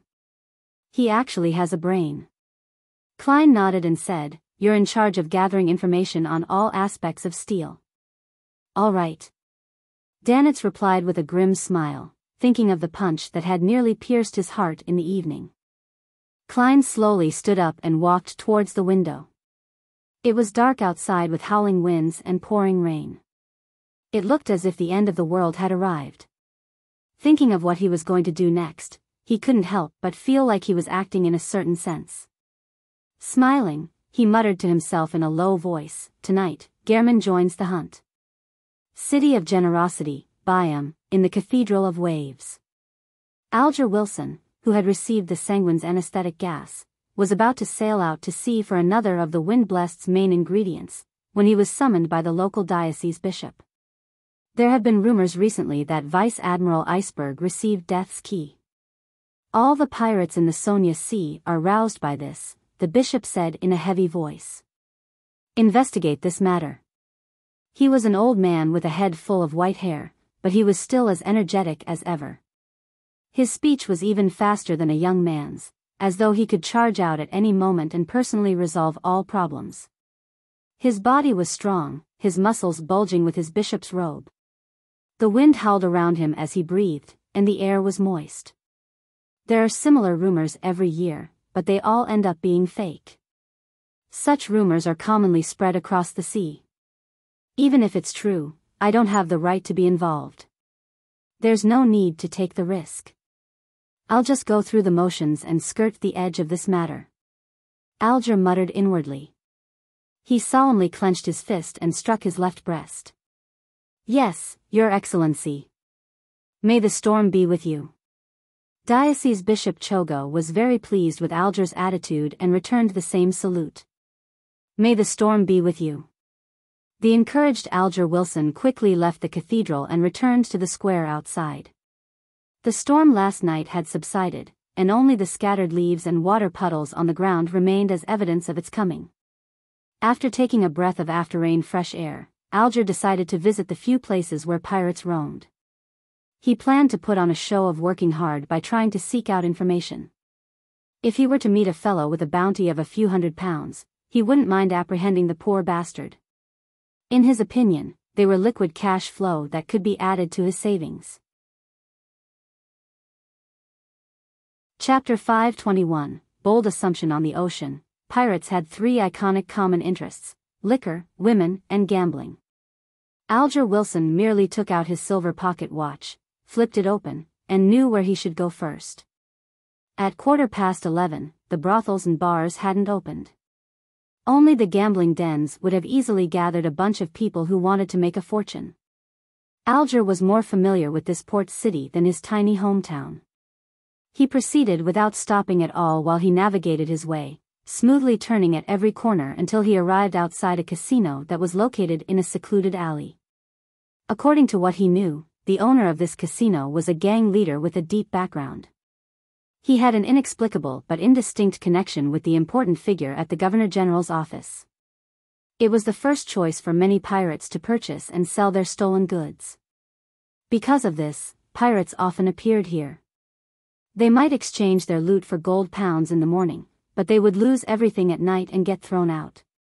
Alger pulled on his thick brown coat, pressed down his cap, a piece of fashion where that came from the mainland, and pushed open the half-closed door. Under the watchful gaze of the bouncers, he entered the casino. Casinos were prohibited within the Lone Kingdom. They could only be attached to bars as rooms, but in the kingdom's vast overseas colonies, not only were they legal, but they were also a mainstay industry. Among them, Biyao of the Rorstad Archipelago and Aelva of East Balam were the most famous in the area. Many tycoons would specially visit them from Backland or Mid-Seashire's coast for a big day of gambling. Surveying the area, Alger saw a variety of card games, as well as dice-derived turntable games. As it was still early, there weren't many gamblers, and Alger quickly scanned them all. Suddenly, his eyes lit up, and he instantly recognized the identity of a disguised person. He took off his hat, walked up to a Texas poker table, and patted his target's shoulder. He bent down and whispered into the man's ear, blazing. Danitz happened to be flipping the corner of his card with his right hand, so he almost jumped out of his skin from the slap and nearly sent a fireball towards the guy behind him. After he had been attacked by Steel Mavady, he knew that he shouldn't seek out information with his true appearance, as he could be targeted by greedy pirates. Although most pirates weren't strong and didn't register as a threat to Danitz, he still didn't want to reveal himself, lest it set back the plan of hunting Steel Mavady. However, to his surprise, the disguise he took great effort to don was exposed just an hour after he left home. He turned his head quickly to the side and glanced through the corner of his eye at the person who had greeted him. When he saw the signature seaweed-like dark blue hair, Danitz relaxed a little and turned to observe if the other players had heard the greeting. The gamblers were all carefully studying their hidden card, either folding or continuing, with none of them paying attention to what was happening over at his side. "Why are you here?" Danitz asked casually. He and Alger had met at the previous private meet, and he knew that the other party had a ghost ship and a dozen sailors. He was quite a powerful but unknown fellow. According to Vice Admiral Iceberg's judgment, if such a small and weak pirate crew was able to retain an ancient ghost ship, it meant that they were backed by a powerful faction. Perhaps they were members of the Church of Storms, or perhaps they were related to a particular pirate king or secret organization. They usually disguised themselves as ordinary pirates and gathered information for who they were really loyal to. It was easy to wipe any traces of themselves clean at scheduled times, and at times, do things inconvenient for the power backing them. For example, silencing others or plundering certain special items. There were quite a few pirate crews like this, and no one would particularly be bothered about such matters. Alger pulled over a nearby chair and sat down. He tilted his head and asked in a low voice, "I heard that your captain obtained Death's Key?" Danitz snorted with a laugh. "I thought you had a brain, but you've disappointed me. How can such a thing be so easily obtainable? We'll definitely sell it if you want it and offer a decent price. How about it? Do you want to consider this deal?" Alger casually said, "Perhaps it has other secrets. Maybe someone wants to deal with your captain. Who knows?" Dogs hit. Annoyed by his new hand, Danitz cursed out loud. Then, he suppressed his voice and said, "That thing doesn't seem like a creation made by humans. It might belong to the giants or devils." "Creation? Your captain still insists on teaching language to all of you?" Alger asked with amusement. The rumor was that Vice Admiral Iceberg was a woman who was very strict when it came to knowledge. She couldn't stand the sight of a bunch of illiterates under her command, so every day on the Golden Dream, there was a class of general knowledge and reading, and every day she forced the crew to take turns participating. Wishing he could forget it, Danitz said, "It's much more difficult than fighting. Because of this, we're usually unable to recruit enough crew members. Every time we dock at the port to resupply, there will be people who resign." He didn't continue with the topic. Looking at the dealer, he said to himself, "Help me keep an eye out for Steele's whereabouts." "Steele Mavady? Admiral of Blood's second mate?" Alger looked down at Blazing's left arm, which was slightly propped up with a splint, and asked, "Were you attacked?" "For the key? His brain has already been eaten by his zombies." Danitz stressed. "You want to seek revenge on him?" Alger guessed from the other's tone and request. He. Danitz smiled without a reply, looking as though he was concentrating on his new hidden card. Alger thought for a moment before saying, "The last time your captain appeared was 7 days ago, near Sonia Island." This was confirmed by a telegram. The Golden Dream wouldn't arrive in Biyao that quickly. "Do you have a new helper?" "If it's just you alone, then you aren't a match for Steele even if he were alone. And as you know, he's always attended to by a crowd." Towards Alger's question, Danitz's response was to throw out a chip. "Call. Who is it?" Alger first assumed that Danitz's attitude was a tacit agreement. He pinned his hopes by asking since it was a riskless endeavor. Danitz stared at the exposed cards and answered simply, "You wouldn't know." "I wouldn't know?"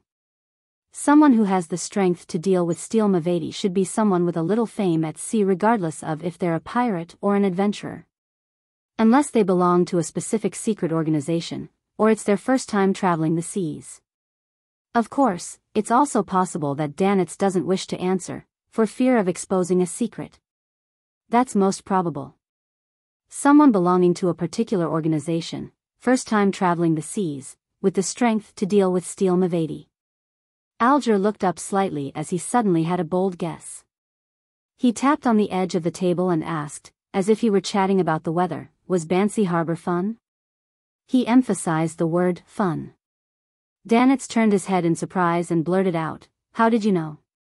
He believed that with the Church of Storm's style, it was impossible for it to air dirty linen.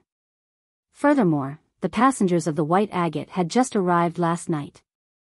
The people who had witnessed the developments had all signed confidentiality agreements, so how could the news spread so quickly? Alger smiled without answering.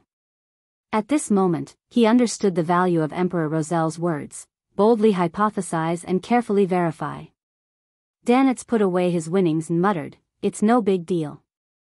There was a revival of some ancient customs that led to the fall of a storm bishop. As expected. Alger chuckled and said, "I'll help you keep an eye out for steel. But how can I contact you?" 15 Amiris Avenue is an unoccupied house. Write the information on a piece of paper and throw it in, Danitz answered hesitantly. Alger nodded and stood up while patting blazing Danitz on the shoulder. "Don't forget my payment." He turned around and walked towards the door. Watching the captain of the ghost ship depart, Danitz couldn't help but grumble. "This fellow isn't bad. However, I have to leave this place too." He couldn't quite trust Alger. Perhaps in a few minutes, he might lead Steel Mavedi and his pirates to rush over. After leaving the casino, Alger, who was wearing a pair of local baggy pantaloons, strolled down the street. He entered a department store and found a counter. He smiled and took out a handful of bronze pennies. "Give me a deck of tarot cards." While he was waiting, he leisurely thought of a question: what is the adorer of Mr. the Fool doing at this time in Old John's restaurant? Klein watched as the waiter placed a plate of grilled fish in front of him. It was wrapped with something that looked like straw and covered with all sorts of spices, some of which he didn't recognize. The strong aroma seeped into Klein's nose and greatly enhanced his salivation. As expected of the spice archipelago, Klein was about to pick up his knife and fork when he saw the waiter place two things resembling tree branches on his plate. Chopsticks? Klein was shocked. Then he quickly locked on to the suspect, Rozel Gustav. "This is the kind of cutlery you have to use when eating grilled stickleback." It said that Emperor Rozel gained inspiration from the customs of the elves, the waiter introduced. The customs of the elves? They are indeed a race that likes cooking and eating delicacies. Or rather, it's purely an excuse Rozel came up with. Klein guessed, largely as a result of his understanding of that particular person's character. In the morning, he had gone to a few church hospitals in Biyao to provide hospice care for some dying people, to help them fulfill their wishes, and to engage in a deeper level of acting, but he had failed to find a suitable target. This wasn't to say that no one died in the hospital, but rather it was that they all had relatives who either accompanied them or had witnessed their deaths. There was no possibility of disguising himself as the deceased apart from giving people a fright. "I'll head to the bar where adventurers gather. There should be many foreigners who might die in a dark corner like stray dogs in order to pursue wealth at sea, while their families might never hear of them again." Klein suppressed his thoughts and focused on his delicious food. Chapter 522, Colony. The quality of Sickleback's meat was certainly not as good as that of Murloc meat, but the spices synergized to form clear layered flavors which Klein was rather delighted to have tasted. He just couldn't stop himself from eating after the first bite. Actually, there are some local Beyonders who wish to leave this dangerous circle and lead a normal life. It's completely possible for them to head to Backland and open a roasted cuisine restaurant, selling grilled fish as their specialty. With the city's acceptance for many things, their business definitely wouldn't be bad. The only problem is that many spices aren't as cheap as they are here. The cost will be very high, and a location has to be chosen to cater to the target group. Klein put down his rather crude chopsticks and wiped his mouth with a napkin, letting his mind wander.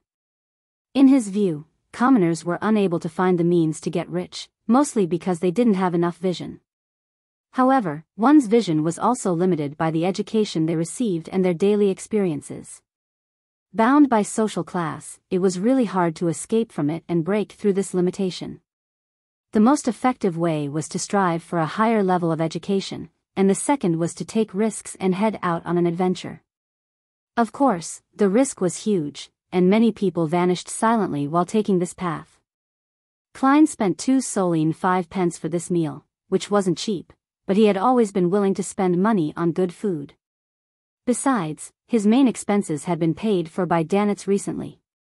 Pulling at his collar, putting on his hat, and holding his black cane, he walked out of Old John's restaurant, just in time to see a police officer driving a tramp out of the street. The natives of the Rörsted archipelago had darker skin than the people of the southern continent. It was close to the kind of bronze which was often a result of exposure to the sun. Their hair was mostly dark and naturally curled ever so slightly. They were quite different from the colonists from the Lone Kingdom. It has been less than 50 years since the place had been completely colonized. At first, Lone had worked with the local kings and chieftains, under the name of the Mid-Sonia Company to extract economic benefits, but later, the management of the company quickly fell into corruption as they fought for power, even provoking the enemy for personal gain by starting a war. What was even more absurd was that they would report each other, claiming that their competitors had received bribes. With regards to this, they would find a member of parliament backing them. During parliamentary hearings, they would attack each other, something that nearly resulted in suits. The natives would never have imagined that the powerful figures, who could make their kings and chieftains bend over, kiss the soles of their shoes, and deliver carts and carts of gifts, were actually unimportant people who weren't even members of parliament in Backland. Although most of them came from noble families, they were at the end of the line of any inheritance rights. After that dispute, the king and the prime minister agreed to redeem the stock, shut down the Mid-Sonia Company, and to send their fleet and troops to take over the Rörsted archipelago in full force, bringing them under true colonial rule. At present, the archipelago was governed by the Governor-General's office, Parliament, and the courts. The upper echelons were all Loanese, and some of the middle-ranking personnel were members of Parliament and court magistrates who were descendants of the original kings and chieftains. As for the low-ranking positions, they were open to the educated natives of the region. This included police officers below that of superintendents. It was a native policeman who was driving off the tramp with a baton, and his target similarly was of distinct Rörsted descent. As soon as the policeman saw Klein in his double-breasted frock coat, half-top hat, and black, civilized cane, he immediately put away his baton, straightened up, held his feet together, and saluted. "Good afternoon, sir. How may I help you?" Klein felt mixed emotions as he gently nodded. "Are there no carriages here?" According to the regulations of the Governor-General's office, carriages aren't allowed to enter this street. "You'll have to walk to the street ahead," the policeman explained with both fear and enthusiasm. "Thank you." Klein casually praised him. "You speak good Loanese." The policeman was so pleasantly surprised that he became excited. I think that this is an essential quality that a good policeman should possess." He originally wanted to say that he felt that he too was Loanese, but he was afraid the gentleman across him would end up angry. Klein secretly sighed and slowly walked to the corner of the street.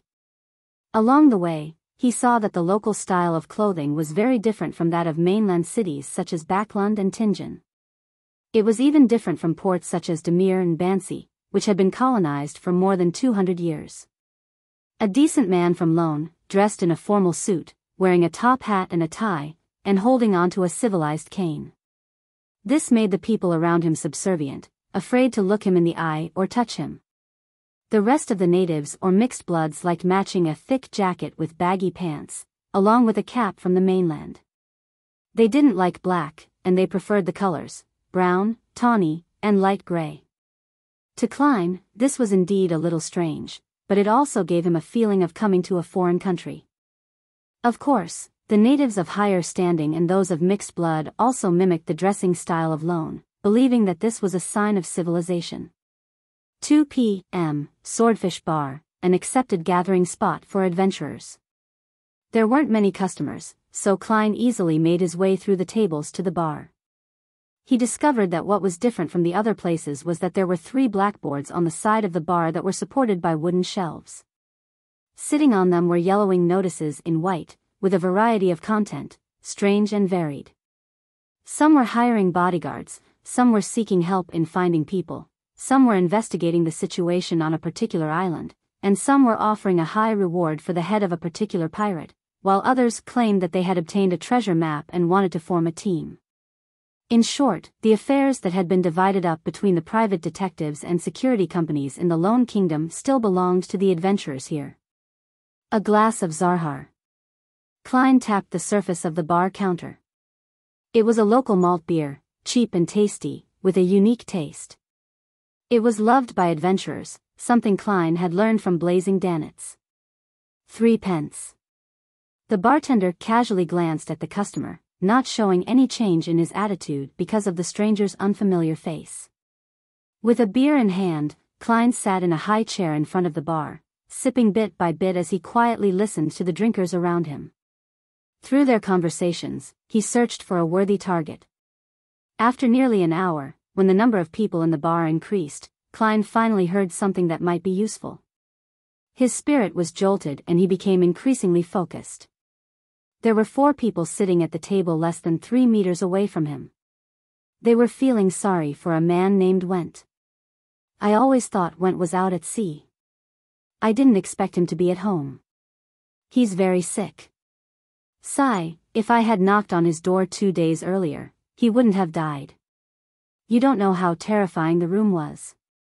Mushrooms were growing on his body in huge swaths of white. Dogs hit. Stop it.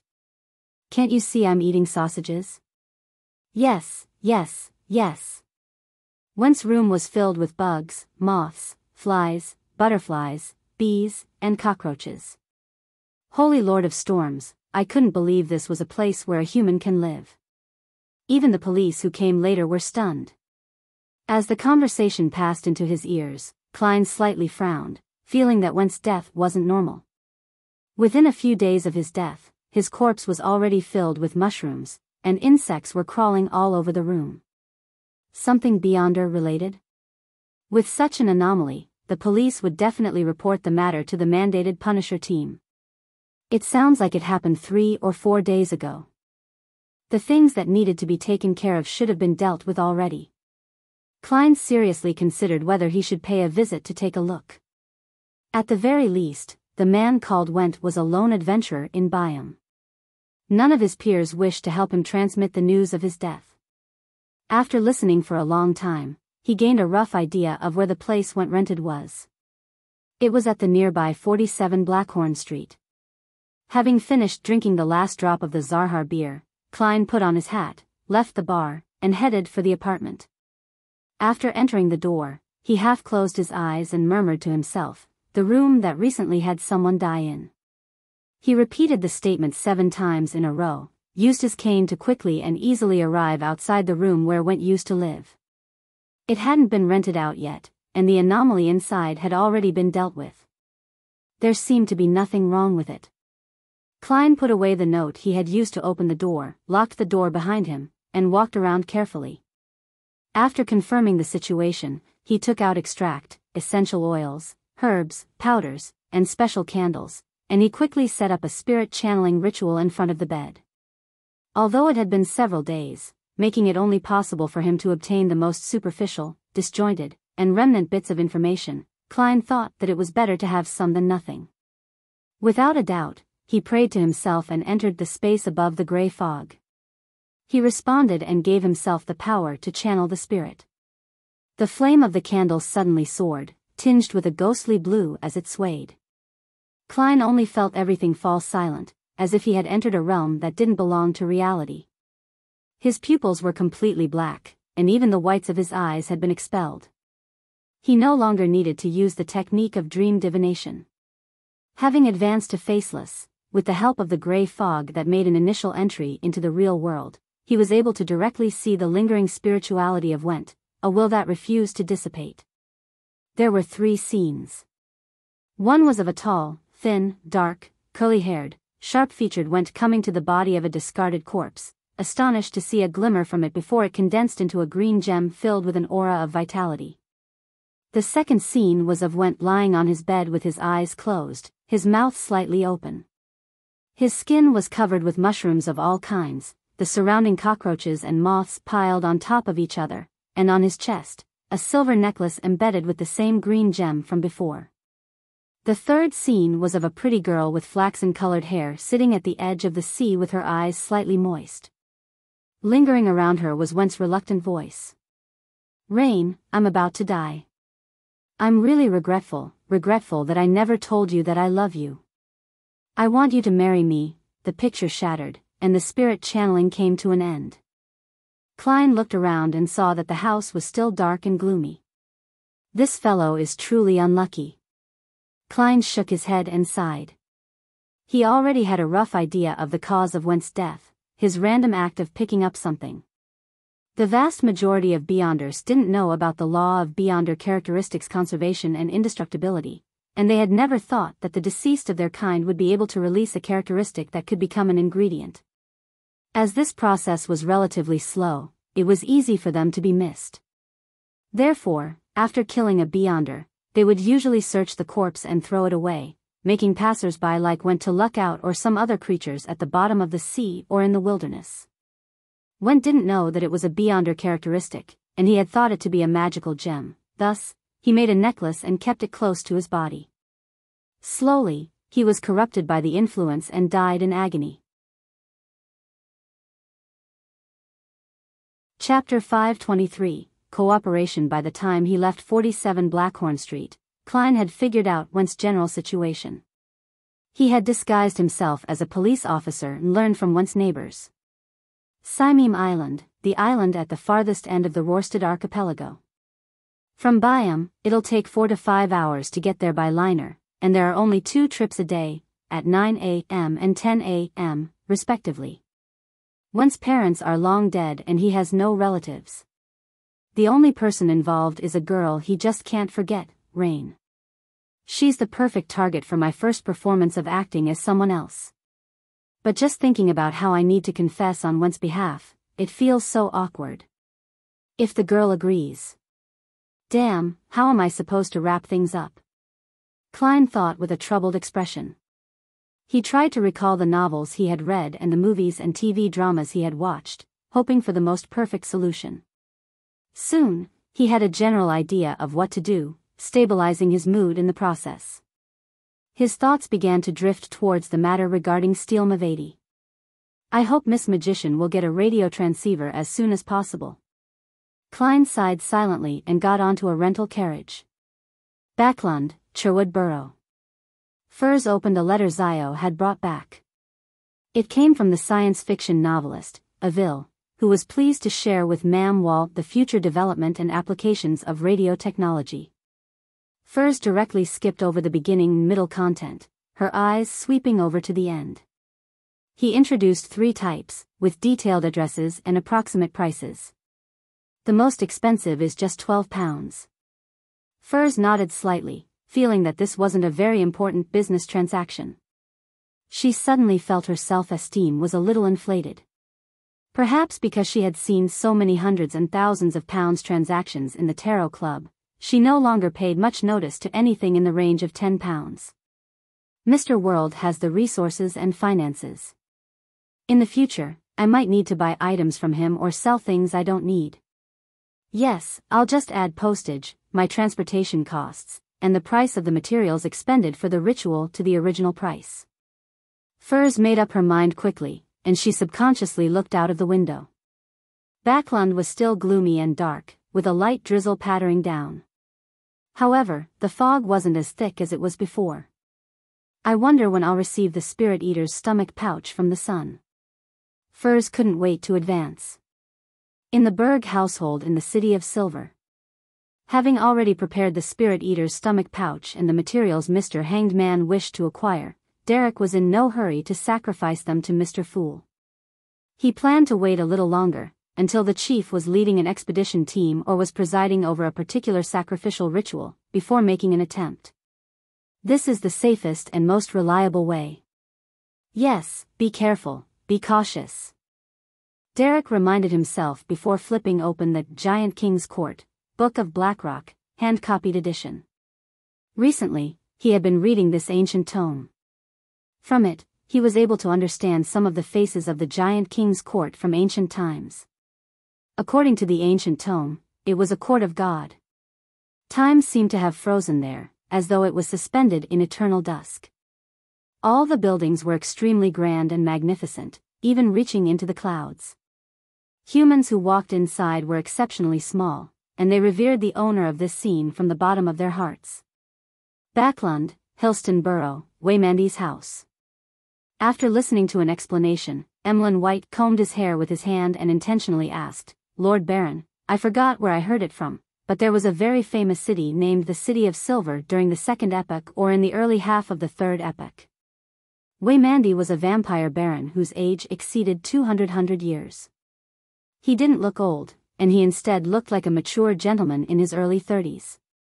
His black hair was neatly combed back, and he was wearing a dark red cotton shirt with a brown pipe in his hand.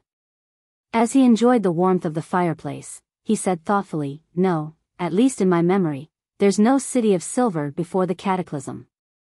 Before Emlyn could even revel in his joy, Waymandy went on to say to himself, "But there was a Kingdom of Silver which was originally ruled by the Giant King's court and later came under its jurisdiction." Kingdom of Silver? Emlyn White thought for a while and said, "Lord Baron, is there anything more specific?" Waymandy looked up at him, smiled, and said reminiscently, "The Kingdom of Silver had a rather special position in the Giant King's court. They didn't directly believe in the Giant King, Ormer, and instead, they believed in the Giant King's court's queen, Omabella. City of Generosity, Biyao, Dock Area. Acid Lemon Street, Wind of Azure Inn." Klein stood at the corner of the street, undid the topaz pendant on his left wrist, and divined to ensure that there was no danger ahead. With that in mind, he strolled back to the inn, went up to the third floor, and opened the door of the luxurious suite. He was slightly surprised to find Blazing Danitz already back, slumped in his reclining chair, drinking. After a moment of consideration, Klein calmly asked, "What time is it?" "Isn't there a clock?"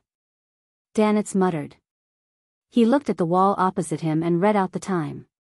3:40 p.m. Before he finished his sentence, Danitz suddenly came to his senses, sat up straight, and laughed dryly. "I've already gone to the places I can get information from and asked the people I can ask. There's no need to stay outside any longer. It will increase the risk of exposure and affect your hunting plan." Klein found a chair and sat down, and he expressionlessly said, "Tell me what happened. What problems could there be? Although I'm mainly an adventurer who hunts treasure, I'm also a qualified part-time pirate." Danitz felt that his abilities had been insulted. After being swept by Gehrman Sparrow with a cold glance, he smiled and gave a brief overview of the places he went, the people he met, and the news he had heard from the morning and afternoon. Hearing Danitz sigh that a captain of a ghost ship named Alger knew about Bansi Harbor, Klein suddenly wanted to frown. "With Mr. Hanged Man's relationship with the Church of Storms, even before I controlled the world and actively mentioned it, he didn't know about the anomaly at Bansi Harbor, so how could this Alger have known? Is he some powerhouse of higher standing in the Church of Storms who's disguised as a pirate, or someone who has some sort of relationship with the heretics in Bansi Harbor? Mr. Hanged Man has been active in the surrounding seas, so there's a possibility that it's him." Klein's heart stirred as he recalled the characteristics of the Hanged Man. Above the gray fog, although he couldn't clearly see the other members' appearances, it was still obvious as to whether they were men or women and what their hair color was. Klein raised his hand to stop Danitz from speaking. He said in a low voice, "Very messy hair, dark blue in color. You know him? That guy isn't simple." Danitz sighed. "As expected. Heh, I really didn't expect to meet him so easily." Klein didn't respond. Instead, he leaned forward and said, "Continue." Without thinking too much into it, Danitz gave a general description of what happened afterward and explained himself. "As you know, no one can be sure when they'll get anything when trying to get information. After finding everyone who could be found, the only thing one can do is wait patiently. This will definitely take a while. There's another solution that doesn't require waiting," Klein deliberately said in a flat tone. "What solution?" Danitz asked in surprise. Klein nudged his gold-rimmed glasses, the corners of his mouth curving into a smile. "Use bait." "Bait?" Danitz looked at him, momentarily puzzled. In just a second, he had come to his senses. Only he could be the bait. As for fishing for the enemy, no one cared if the bait was actually swallowed or not. One only cared if the prey could be pulled out. Simply put, bait was a highly risky species. That's not a great solution. Yes, that's what my intuition tells me. I should be able to gain something from the Red Theater. I'll go over there to take a look. Danitz took his coat as he eagerly rushed out the door. Klein originally wanted to tail far behind Blazing and see if he could find any clues, but suddenly he heard layers of illusory prayers. It came from a man. Klein paused thoughtfully and turned into the washroom. 10 seconds later, he appeared above the gray fog. He saw the crimson star that represented the hanged man constantly burgeoning and shrinking. As expected. Klein sat down, leaned back in his chair, and emanated his spirituality. The voice of the hanged man became clearer. Honorable Mr. Fool, I'm currently instigating a key related to Vice Admiral Iceberg. I met Blazing Danitz at a casino and learned that he was a witness at the anomaly in Bansi Harbor. I also learned that he plans to join forces with a powerful figure to deal with Steel Mavati. I suspect that Blazing Danitz is working with your adorer, so I've prayed to you. If this is indeed the case, and if he wishes to receive a certain degree of assistance, I can be of some help. Mr. Hanged Man has indeed guessed Gehrman Sparrow's identity. He likely only had his suspicions, but he successfully obtained verification by inquiring about Bansi Harbor from Danitz. This is also good. With the help of an experienced local, the plan to hunt Steel Mavati would be much smoother. Unless it directly affects the fool, there's no meaning for the hanged man to entrap an adorer. Judging from his expression and attitude, he doesn't have any suspicions towards the fool yet. I didn't leave any loopholes. Klein's thoughts raced, and he quickly made his decision. After making a divination, he conjured the world and covered the dummy with fog. He placed him in a praying stance and answered solemnly, Honorable Mr. Fool, I am in need of some assistance. After finishing this scene, Klein threw the voice along with the scene into the crimson star symbolizing the hanged man. Chapter 524, Meeting 5 p.m., Olive Tree Avenue, Pam's Divination Lodge. Alger Wilson pushed open a brown wooden door with panes of glass situated above it, and he entered the cafe that had a mysticism theme. He ordered a cup of Fermo coffee from the Paws Valley on the Star Highlands of the southern continent. He took out the tarot cards he had bought earlier and placed it beside him. The top card was the Hanged Man, depicting an angel hanging upside down with his hands tied behind his back. Unlike this morning, he had changed into a dark, classical robe and wore a clergyman's biretta, like a warlock or magician from folklore. After taking in a silent breath, Alger slowly sipped his coffee. He didn't show any anxiety from waiting. After about 5 or 6 minutes, the thick brown wooden door opened again, and a young man in a black tweed coat and a half-top hat came in. The gentleman's appearance wasn't even 30 years of age. His face was thin and angular. He had both a mature and gloomy temperament. It was none other than Klein who had slightly modified his appearance and changed his persona. He wasn't wearing gold-rimmed glasses, but his eyesight was unaffected. With a casual sweep with his eyes, his gaze landed on Alger's dark blue sideburns. Klein looked down and saw the Hanged Man card placed face up on the deck. Without a word, he walked over, took off his hat, and sat down opposite Alger. He said with a grim smile, I'd like to have a divination. As he spoke, he had already taken in the appearance of the most senior member of the Tarot Club. Deep facial features, rough outline, with a clear weathered look. It's obvious he was a person adept at fighting and is often outdoors. His skin is bronze in color, but it differs from that of the natives. He's like the result of a pure Loanese being battered by the elements for years, but the dark blue hair is more peculiar, something that doesn't belong to Lone. It's closer to the colonists of Desi Bay who live in Berserk Sea region. Mixed blood. Klein made his judgment. Alger looked at the gentleman across him, slowly superimposing his image with that of the world.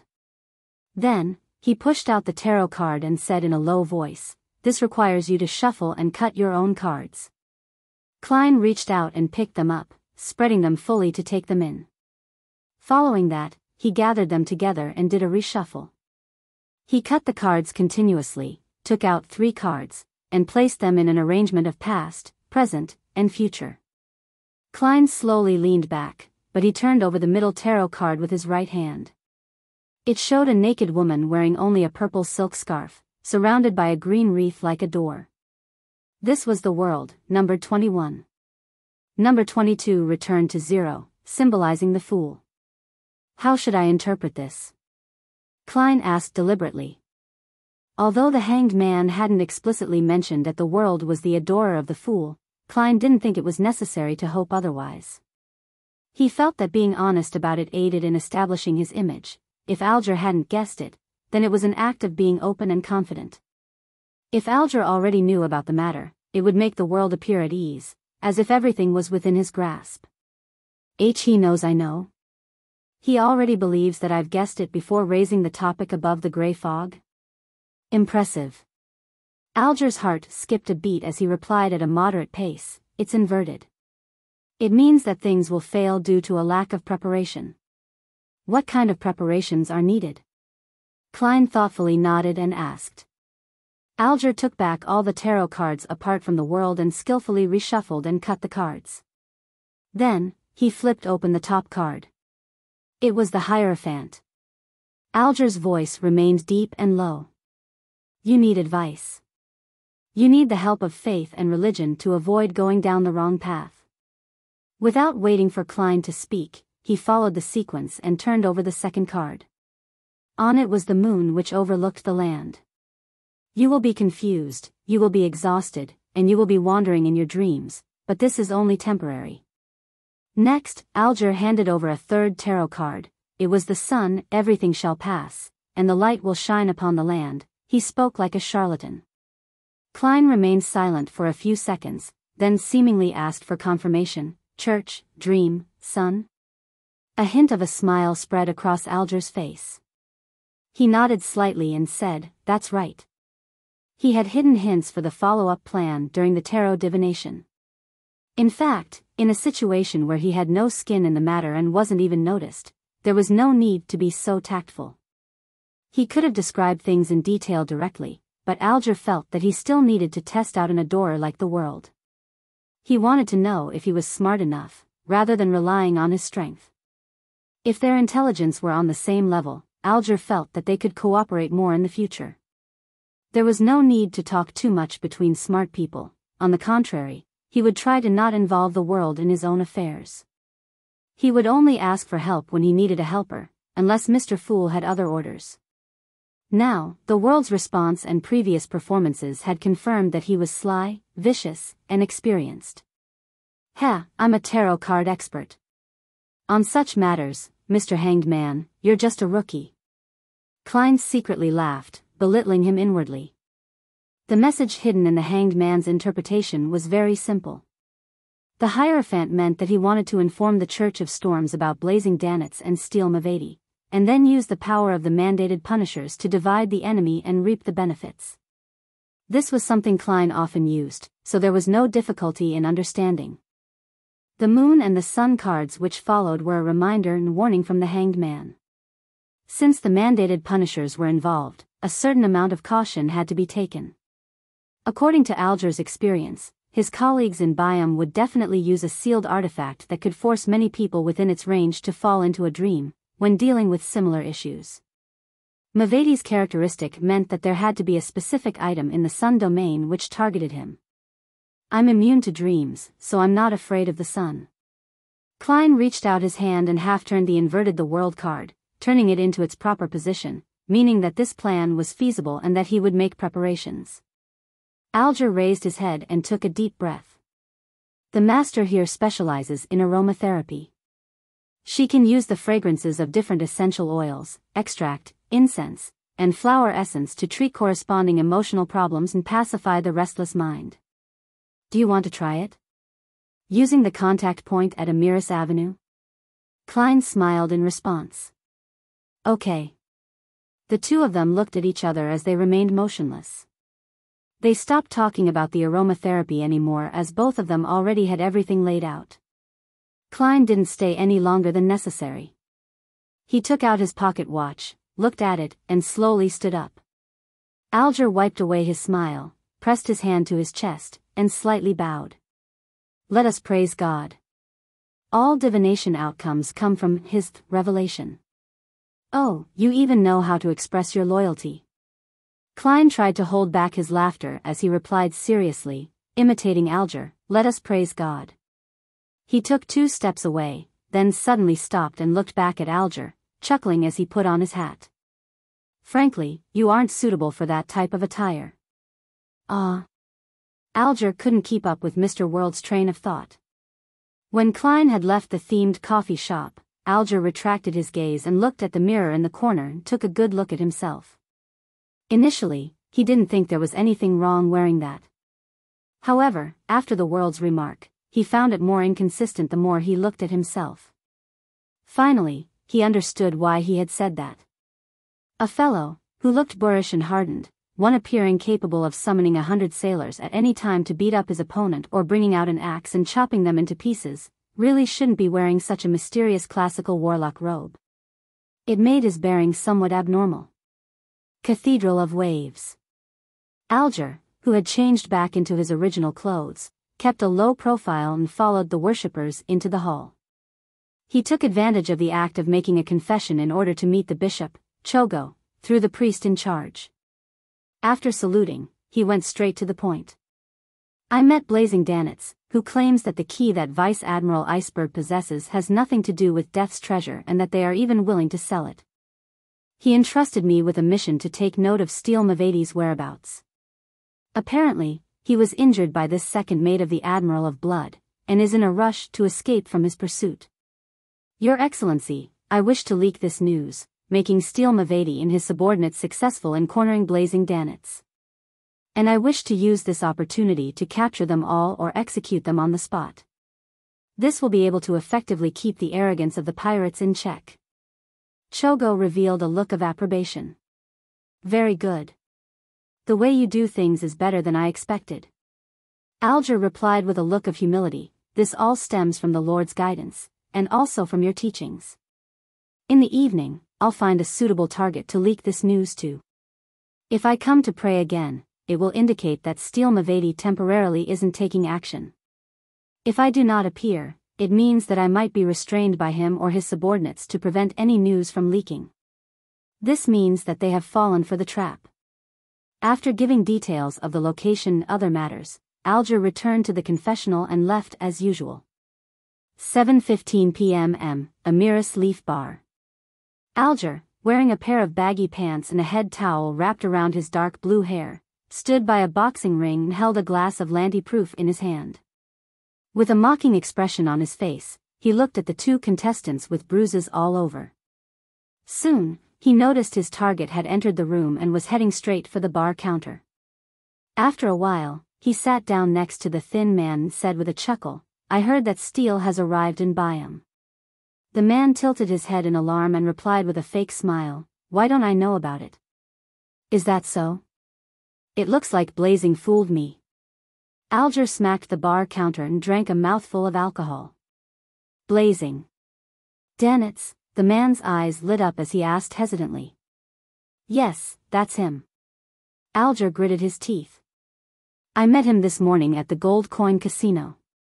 This damned fellow claimed that Steele was in Biyao. Pooey. How dare he lie to me? The swarthy, thin man's eyes darted around without interrupting. He finished listening quietly, stood up, and chuckled. I forgot that I have something to do. We should have a game of cards another time. He patted Alger on the shoulder and in a seemingly unhurried manner, left the bar in a hurry. Alger held a glass of alcohol, half turning to look at his back. His eyes appeared deep and gloomy, and there were no signs of a smile at the corners of his mouth. Chapter 525. The calm Squall. Looking up at the wall clock and seeing that it was past 8 o'clock, Alger put down his glass mug of alcohol and pushed his way through the drunkards into the street. As the Rorsted archipelago was rich in coal, Biyao was like the mainland cities of Backlund and Pritz Harbor. Its streets were lined with tall black lamp posts, and the light of the burning gas effused through the metal grille, illuminating the relatively clean streets. Alger pulled off his headscarf and slowly turned into a side alley. At a dead end in the alley, he could smell the scent of urine mixed with alcohol. Although the Emiris Leaf Bar had a bathroom, it clearly wasn't enough for the customers during peak periods. Some of the drunks who couldn't hold it in could only find a secluded place to relieve themselves. The red moonlight penetrated the clouds and shone into the alley. While Alger was still considering whether he should put on a more convincing act, a firm and pervading voice came from behind him. "Did you purposely leak the information about Blazing to us?" "He's not stupid," Alger muttered to himself as he slowly turned around, as though preparing for a surprise attack. 7 or 8 steps away, he saw a figure leaning against the wall. The figure was about 1.78 meters in height, and it wore a boat-shaped hat. Its face was thin and sharp, and it wore a look of aggression. He had a lock of black hair hanging down, half obscuring the dark green eyes on his left side, which softened his own coldness. Even though there was often quite a difference between a wanted poster and the person in question, many famous pirates didn't even don disguises as they wandered the city. As an insider of the church, Alger had seen many almost photographic portraits drawn with rituals and had participated in pirate conventions. He was still able to successfully link the person in front of him to a name on the bounty notices. He didn't express this point and deliberately hesitated before asking, "Calm Squall?" He was the chief helper of Steel Mavidi, a Beyonder who was good at controlling his emotions and thinking calmly, but he was also inhumane and had a 1,500 pounds reward offered for him. The man pulled at his black windbreaker and revealed an empty smile. "Can I deny that?" "Well, probably not, just like how you can't deny that you deliberately mentioned Blazing to Amaru. He's not someone who enjoys using his brain, the complete opposite of me. I've never thought of lying. I only wish to obtain some payment for the news you received from me. Between Blazing, who's alone, and Steel, who has so many helpers, anyone with a brain would know which to choose. Of course, I wish that you keep it a secret." "I don't want to be pursued by Vice Admiral Iceberg," Alger replied frankly. Squall nodded his head leisurely and said, "Tell me the specifics." "Just like I mentioned before. I bumped into and recognized Blazing at the Gold Coin Casino. He entrusted me to take note of Steel's whereabouts." "Heh heh. It seems like he wishes to launch a counterattack," Alger said with a scoff. "We agreed upon a point of contact. I believe this is intelligence worth at least 1,000 pounds. 1,000 pounds? Look up at the crimson moon. Are you dreaming?" Squall scoffed. "This might be a trap. Don't you understand that? Blazing might very well have found helpers, which is why he dares to seek us out. It's not for me to judge whether it's a trap or not. 500 pounds. Less than that, and I'd rather pretend that nothing has happened." Alger attempted to argue on the basis of reason for the reward. 300 pounds. You have to follow me somewhere and stay there for some time. It's to prevent you from selling this piece of news to others and spoiling our plans. We'll pay you when we capture Blazing with the intelligence you provided or have his spirit channeled. Don't worry. Food, alcohol, and a bed will all be free. Regardless, you lucked out. If there are any accidents that had resulted from you, hee. I believe you'll know the outcome, Squall suggested with a tone which didn't allow for refusal.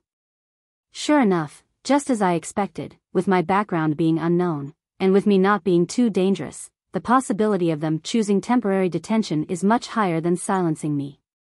However, I've also made preparations for a worst-case scenario. As long as I'm not too careless, escaping isn't a problem.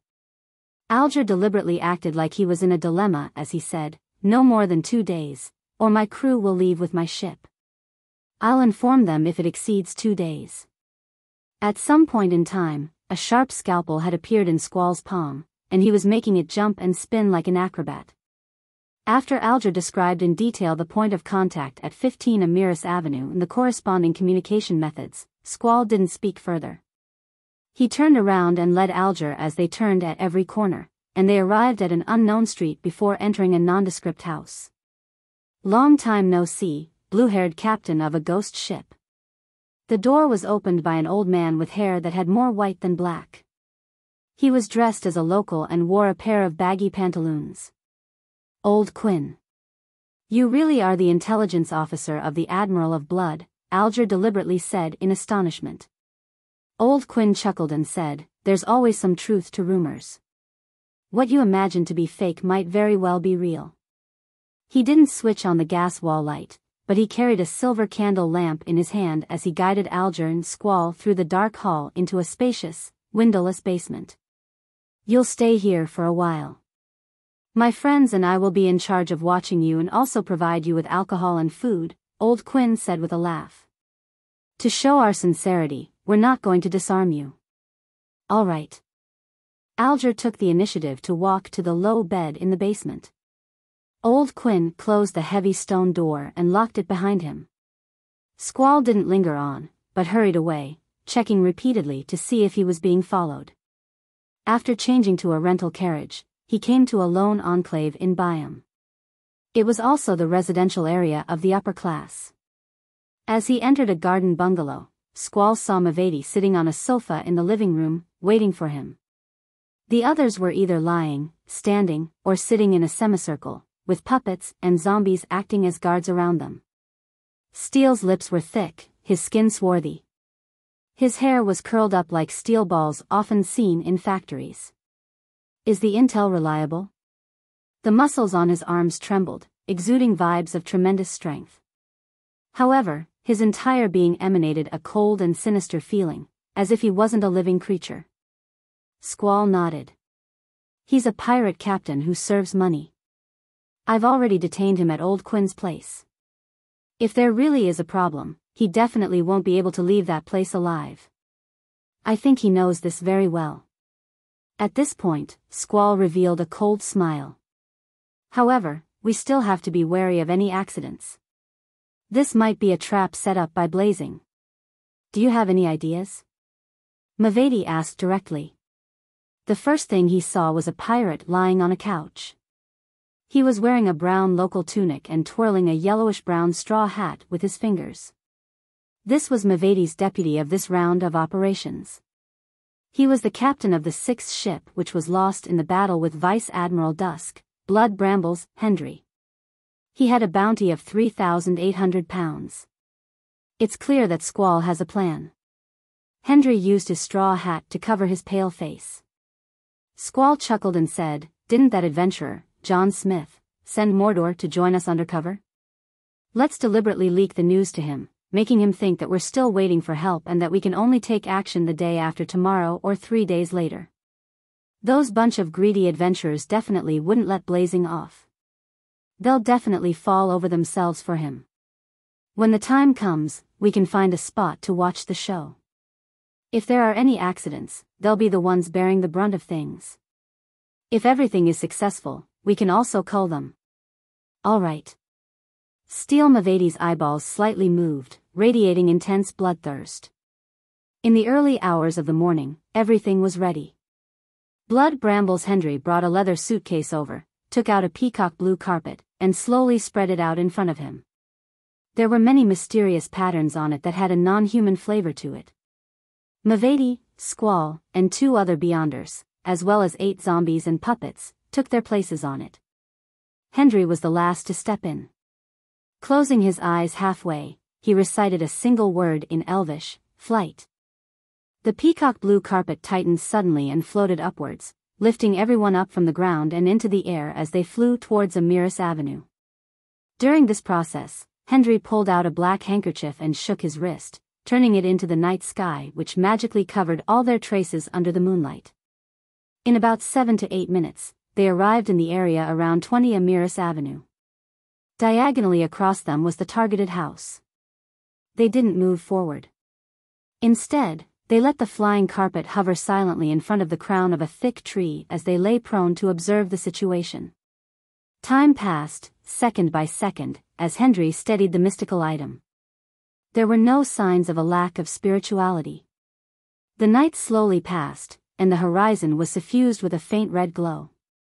The sun was about to rise, and the gang of pirates led by Steel Mavati began their preparations to find another suitable spot for daytime surveillance. At this moment, a figure nimbly moved across the rooftops with his back bent, arriving above 15 Amiris Avenue. He wore a black cloak, his eyebrows yellow, and eyes dark blue. His facial features and contours were relatively soft. It was none other than Blazing Danitz. Danitz looked around cautiously for a moment, then climbed up the raised chimney, pushed his hand through it, and slid down. He's really here? Steel Mavati, Blood Brambles Hendry, Squall, and company felt their spirits lift at the same time. At this moment, several figures sprang up from the chimneys and periphery of Units 13, 14, and 17. They rushed over with fast and potent stances, either breaking the windows, kicking open the doors, or using the chimney to rush into Unit 15 from different positions. Chapter 526, Dream of Eternity. The Rorstad Archipelago was the lone kingdom's governing branch in the central areas of the Sonia Sea. Similarly, it was a key diocese of the Church of Storms. It had a high-ranking deacon, who was part of the Council of Cardinals, permanently stationed here. Of course, even a pirate at the level of Admiral might not be able to stir such a powerful figure into action, much less when it dealt with a second mate and bosun. As a result, it was left to Deacon Cordoba Roy, who happily accepted the order and led 2 mandated Punisher teams to activate sealed artifacts 2-37 and 2-166. They lay in ambush at a distance from 15 Amiris Avenue in order to be absolutely safe. From Cordoba Roy's perspective, a team of mandated Punishers with 2 sealed artifacts was enough to deal with the group of pirates consisting of Steel and Blazing Danitz, but the latter's intention of keeping an eye of his pursuers' whereabouts caused him to worry. Instinctively, he felt that there was a problem, so he called for an additional team of mandated Punishers. Actually, just having 2-37 is sufficient. While they waited, Cordoba Roy suddenly sighed. In his opinion, this sealed artifact would be the nightmare of Steel, Blazing, and company. He closed his eyes and the corresponding information appeared in his mind. Number, 37. Name, Dream of Eternity. Danger grade, 2, dangerous. It has to be used with care and moderation. It can only be applied for operations that require 3 or more people, a deacon, or diocese bishop. Security classification, bishop, team captain, and above. Sealing method, place in boiling water. Description, it has the appearance of a heart. It's black in color, feels ice cold to the touch, and is filled with holes, often making a sound like a flute. This item originates from a primitive tribe in West Balam of the southern continent. They have spirit warlocks as their leaders and are nocturnal. A lone army company conquered the tribe, received the object they revered on the altar, and in the week that followed, there were cases of soldiers acting abnormally, going mad, committing suicide, and so on. Research shows that as long as one comes into contact with this item, they will enter a long dream. If not woken up by someone else, one will forever remain in that illusory world. On the surface, they would appear frustrated, fearful, and confused. One's mental and biological states will gradually change. The researchers who were awakened were still unable to tell the difference between reality and dreams for a long time, which led to a series of tragic events, including, but not limited to, expressing love to their superiors, kissing the mouth of a venomous snake, suffering from depression, undressing and running naked, and attempting to bathe in boiling water. If they weren't transferred to another city, the only possible outcomes would be madness and suicide. This item can be used, causing all creatures within the target's surroundings to fall into the same dream. The user can choose the target to a certain extent and excluded companions. The effective radius is a maximum of 50 meters. Beyond that would burden the user tremendously, dealing severe mental damage. The user will enter a state of being unable to distinguish reality from dreams after the matter, and will have to leave the city where 2-37 is located for any chance of recovery. Many examples, see appendix, show that even without contact, this item can affect the surrounding population greatly unless it's placed in boiling water. Appendix 1. it is similar to the effects of a nightmare from the Evernight pathway, but it's more prominent and uncontrollable. 2. Example 1. A keeper once forgot to add charcoal, causing the fire to go out and the temperature of the boiling water to drop. He soon had an abnormal reaction, and he was suspected to be dreaming of a beloved girl of his. He began to make a passionate confession to his glove, and tried to engage in relation beyond that of friendship with it. Example 2. As his thoughts churned, Cordoba Roy suddenly saw Blazing Danitz, the Golden Dream's fourth bosun, come to this point of contact to collect information. He gestured with his hand, signaling the mandated punishers to open the golden box engraved with numerous symbols and magic labels before taking out sealed artifact 2-37, which was soaked in boiling water. The golden box contained another sealed artifact, 2-166. It could maintain the original temperatures of the objects inside, and to a certain extent, it could change the weather, producing sun-holy water rain. Of course, it also had very negative effects, otherwise, the mandated punishers would have long used it to seal 2-37 instead of using it as a temporary trick.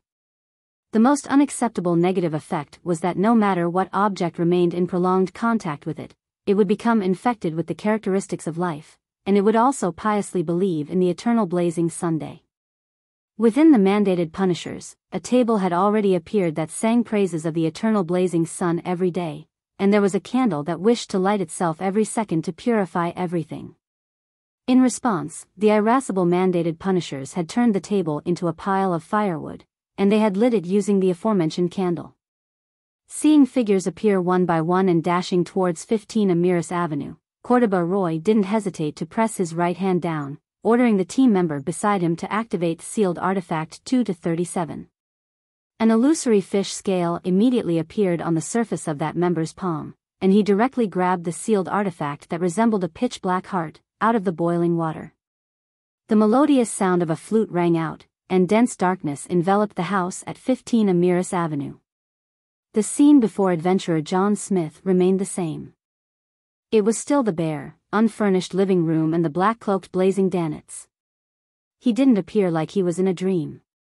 They ran over with all their might, fired, and used their own abilities to successfully injure Blazing and capture the famous pirate who had a bounty of 3,000 pounds and was involved with the key to death. However, in the real world, they were sitting with their legs up, or swimming with their arms outstretched, or using their fingers as guns, with their mouths making shooting sounds. Move out. Cordoba Roy left his hiding place and rushed to the house at 15 Amiris Avenue. The other mandated Punisher team members were divided into two groups and began encircling the house from different positions. Before Cordoba arrived, the living room was already brightly lit, as if the sun was rising. Holy pure water dripped down like rain. It none other than sealed artifact 2-166 being put to use. At a distance away, the flying carpet floated silently in the darkness. As soon as Steel Mavedi and the others saw the mandated punishers appear, they immediately understood that this was indeed a trap set by Blazing Danitz. This son of a bitch, he actually defected to the Church of Storms. Mavedi growled as mania flashed in his eyes. Blood Brambles Hendry looked at calm Squall and sincerely praised him. Fortunately, we weren't careless. In fact, I didn't expect a foolish donkey like Blazing Danitz to cooperate with the Church of Storms, Squall said calmly. Perhaps the injured him was already captured by the mandated punishers, and he had no choice but to cooperate with them. Just as they were about to leave, they saw something protruding from the shadows outside the house at 15 Amiris Avenue. Something was sticking to the ground and quickly moving away. Blazing. Steel Mavedi recalled the scenes of his failed ambush. Danitz. Hendry also recognized the man who had tried to escape with his magical powers. Squall was taken aback for a moment before coming to a realization. Either Blazing Danitz wishes to use this opportunity to escape the mandated Punisher's control, or he has other traps to use against us. However, for some reason, the mandated Punishers were attracted, so he had no choice but to give up and flee. Regardless, this is an opportunity. Blood Brambles Hendry glanced at the mandated Punishers who had stormed the house. As long as we seize this minute, we'll be able to kill and take away Blazing under the noses of the mandated Punishers. Steel Mavadi's hopes were momentarily raised as his eyes revealed an abnormal look of mania. After Squall nodded, he said to the other two Beyonders, "Take my zombies and puppets and guard this position. Once the mandated punishers are here, use them to create chaos and take the opportunity to escape." "Yes, boss." The two Beyonder pirates jumped off the flying carpet at the same time with the zombies and puppets. The peacock blue carpet made a turn and shot ahead of Blazing. "Provide us support. Mainly be on guard against the surroundings. I'm worried that Danitz has other helpers." Squall seized the moment and said to the blood brambles Hendry. A smile appeared on Hendry's pale face. "All right." Without saying anything else, Squall nodded at Steel Mavadi. Relying on his advantage from being high in the sky, Mavadi was able to distinguish the mostly normal shadows, determining the direction of the target. He suddenly jumped off the flying carpet and landed heavily on the ground like a giant boulder.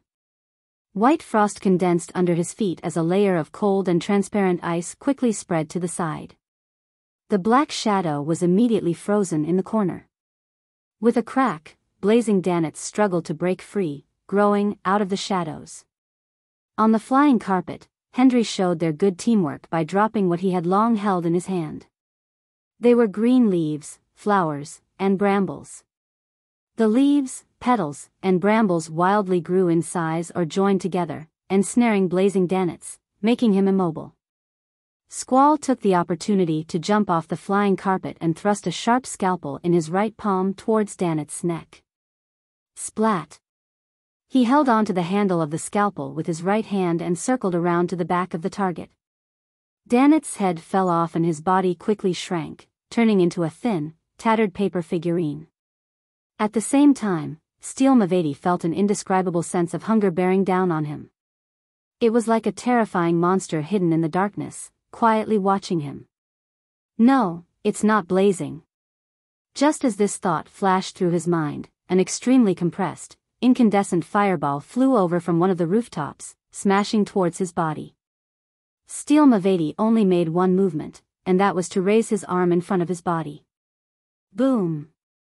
The flames exploded and a shockwave radiated in all directions, blocking Squall's and Hendry's line of sight.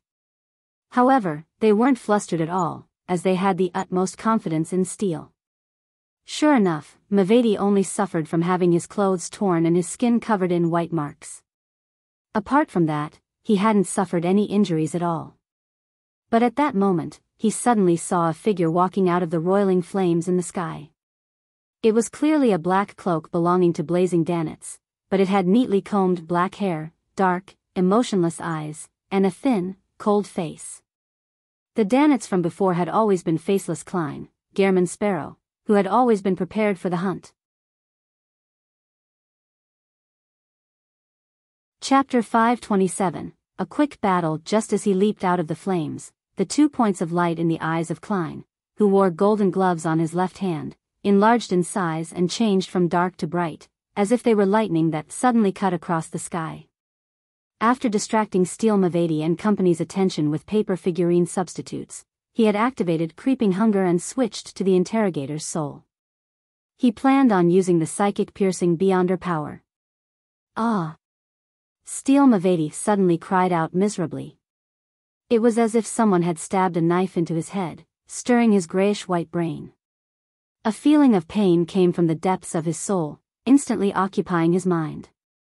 At the same time, his Beyonder powers erupted from the irritation and turned into a hurricane that spread out in all directions. Suddenly, beautiful snowflakes began to fall from the sky. Layers of translucent ice began spreading outwards, and the trees on both sides of the road were covered with white edges. They withered quickly, revealing traces of decay. The lingering resentment of the remnant spirits was successively awakened. They sobbed, wailed, and shrieked, causing the nearby area to be dyed with a gray and repressed color.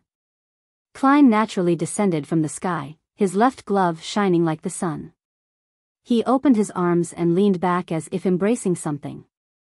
Just as his heels touched the cold ground, a pure, blazing, thick pillar of light descended from above. This holy radiance enveloped Steel Mavadi, illuminating his dark skin, firm muscles, and steel ball-like curly hair. Priest of light, light of holiness. Without a sound, Mavedi's expression became even more twisted, and his skin began to show signs of melting. At this moment, he was like a candle that had been thrown into a burning fireplace. Compared to the corrupted Bishop Millet, as a zombie, he was weaker towards such attacks. The damage he took was even more serious. The snowflakes stopped falling, and the ice on the ground quickly melted. The trees that had white edges revealed their brown colors. There was no doubt that the powerful beam of light had caught the attention of Blood Brambles Hendry and Squall. The former's expression changed as he reached into his secret pocket and pulled out materials casting magic. He planned to use his terrain advantage to save Steel Mavedi. At this moment, a raven made purely out of flames suddenly appeared before his eyes. 1, 2, 3. Countless fire ravens filled Hendry's field of vision like crimson stars. They flew over from all directions, flapping their wings in a dense, scorching hot formation. Hendry's heart skipped a beat as his gaze seemed to freeze. He immediately moved his hand elsewhere to grab another type of material. Whoosh! He scattered light blue powder on his body while he chanted in ancient Hermes, "Sea waves." The powder suddenly expanded and turned into dark blue waves that spread out in all directions. When they met the fire ravens, they made sizzling sounds and created a large amount of white fog. The fire wave from the previous explosion had subsided a little. Through the remnants of the crimson light, Squall saw that Steel Mavedi's skin was melting like wax and his flesh melted inch by inch. He saw the unfamiliar man in a black cloak standing next to him. He didn't panic. Like a cold-blooded viper who had lost its emotions, he calmly raised his arms and abruptly pressed both his palms down. In a split second, he saw the thin, grim-faced young man's body sink. His movements had turned slow, as though the wings he used for flying had been snapped. As for Steel Mavedi, he began to struggle and roll in order to avoid a second round of Light of Holiness. Immediately following that, Squall noticed that the man had lost his weight and thickness. Once again, he turned into a thin paper figurine, pressed to the ground by an invisible force before soaking into the mud that came as a result of the melting ice. Klein phased into existence from another position. He rubbed his right thumb and middle finger together and snapped his fingers 3 times as he rushed forward. Paw! Paw! Paw! The sunbird-shaped dark golden brooch in front of him flashed continuously as it added a purifying element to his air bullets. Bang! Bang! Bang! The 3 bullets connected at an extremely fast speed and hit the slow-moving Steel Mavedi in his right chest, penetrating his half-melted skin and flesh, creating an exaggerated, gruesome wound. Golden flames spread in all directions. So. Squall tossed out scalpels after scalpels, but they were all dodged by Klein's deft, acrobatic maneuvers. At that moment, Steel Mavedi had gotten a breather. With a push of his palm, he stood up once again and charged straight at the enemy, fully displaying his advantage in close combat, as well as his abnormally strong body that could withstand powerful blows. Ice formed under his feet again, and his fists effused a rotting aura. Then, once again, he saw 2 bolts of lightning shoot out from Klein's dark brown eyes, shooting into his own. Steel Mavedi subconsciously raised his head and clenched his teeth. His nose, mouth, and ears were all leaking blood, adding to his previously melted skin. While shooting the air bullets, Klein had changed the soul he used for grazing. It was still interrogator, and it was still psychic piercing. Against a beyonder like a zombie which had a body as tough as steel, dealing damage to the spirit body was far more effective. While the repeated strikes made Steel Mavedi's body stiffen for short periods of time, he lost the shackles of his reasoning. Black, firm hair grew from his face, 1 strand at a time, while his teeth and nails also constantly grew longer. His skin squirmed in a bid to coalesce, turning from black to white. He was like a real, crazy zombie who was thirsting for blood. Klein took this opportunity to close in. He bent his body and brushed past Steel Mavedi's shoulder. He then stuffed the item in his hand into the hideous wound that he had created into the man's body. It was a bottle with a few ordinary brass bullets, and inside it was a large amount of sun holy water that Klein had prepared in advance. Oof! Klein, who didn't stop, caused Squall's attempt to control him to fail again. With a twist of his heel, he moved behind Steel Mavati, his back to him. Pow! He raised his right hand and snapped his fingers before Steel Mavati could pull out the glass bottle. Bang! A light explosion rang out, and fiery crimson light soared, shattering the already fragile glass bottle. Large amounts of sun holy water inundated Steel Mavati's body. The infamous pirate with a bounty of 6,000 pounds froze where he stood, his throat letting out an anguished groan. He plopped to his knees, a dark green gas in his body was pouring out and disappearing into the air. At the sight of this, Squall's eyes darkened. He immediately took out an iron-black charm and muttered a word in ancient Hermes, shriek. The charm suddenly cracked and vanished, completing the sacrifice. An invisible sound wave swept outwards like a tsunami, almost successively drilling into the ears of everyone around.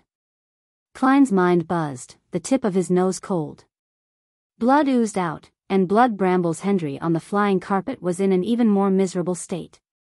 His face was twisted, and his body convulsed as he fell down, unable to even let out a tragic scream. On the contrary, Blazing Danitz, who was far away on a rooftop, wasn't subject to any effects. He happily threw out another blob of a highly compressed incandescent fireball. The fireball landed on Hendry's body without any resistance and exploded with a loud boom. Flesh and blood splattered outwards. Flames wrapped around his fingers, calves, and head before he fell to the ground. The flying carpet then lost control and slowly settled down. Squall took the opportunity to turn around and run, not hesitating in the slightest. However, he was stunned to discover that the terrifying man, who had almost finished off Steel Mavati within 10 seconds, didn't seem to show the slightest signs of being impeded. He had turned around and given chase. How was that possible? This a shriek charm created by Admiral. Squall had no time to think over the reasons. He ran as fast as he could down the other street. At that moment, his head was suddenly hit hard by someone.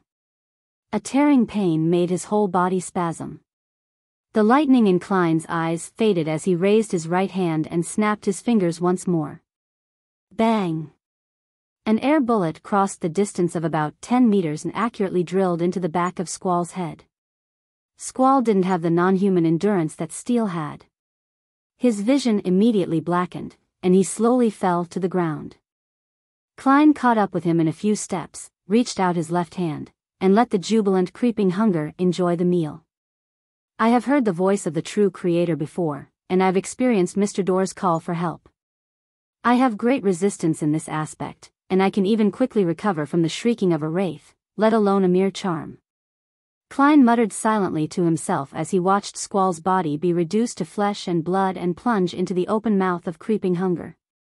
After a few seconds, creeping hunger came to a satisfied halt, and Klein quickly returned to Steel Mavati's side. This zombie had been miserably purged. Although his head remained intact, he was already dead. Klein took a few steps forward, picked up the peacock blue flying carpet that had fallen to the ground, wrapped it around Steel's body, and lifted it. Glancing back at 15 Amiris Avenue, he listened to the commotion of rampaging zombies and puppets, and he sensed that the mandated punishers were approaching. Klein pulled his hood over his head, bowed slightly in that direction as a salute. Paw! Klein rubbed his fingers, and all of the paper fragments around him were set ablaze, producing crimson-red columns of fire. Under the light of the fire, his body turned illusory, and he vanished from where he stood, with the items turning into a shadow. As for the beyonder characteristics of Squall and Hendry, which were slowly coming into existence, he didn't take a look, nor did he pay any attention to them.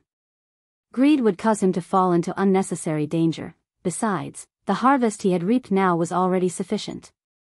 After leaving some of the mandated punishers to deal with the rampaging zombies and puppets, the pirates who had been damaged by his companions, and the beyonder adventurers who were caught, Cordoba Roy led the rest of the team and rushed over.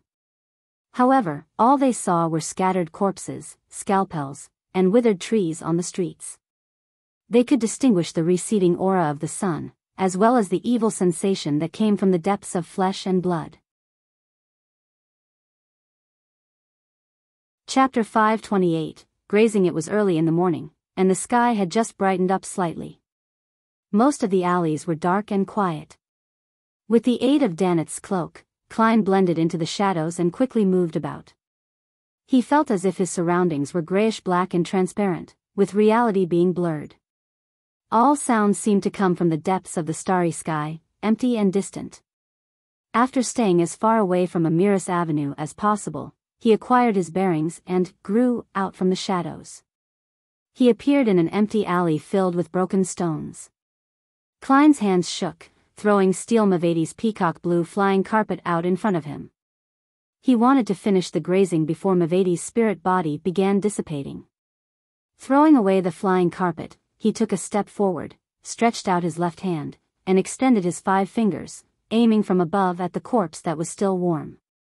Creeping hunger revealed its original appearance, a thin material that looked like it was made up of human skin. 2 eyes had split open in the middle of its palm. Its pupils were bright red, as though they were dyed in blood. Whoosh! A bone-chilling breeze suddenly blew through the alley. It swirled around Steel Mavadi's corpse, twisting into an almost transparent human figure. One could vaguely see thick lips and curled hair that resembled steel beads. Mavadi's spirit body wore an abnormally pained expression as he tried his best to resist the suction of the creeping hunger. As for the grayish-white and blackish-green dots of light, they were like a surging galaxy, quickly flying out from his body and merging into the transparent figure. No! Mavadi let out a soundless scream, already being too late to beg for mercy. All he could do was desperately slip into the human-skinned glove, becoming attached to an empty finger, and revealing his Beyonder characteristic that connected with the environment to a certain extent.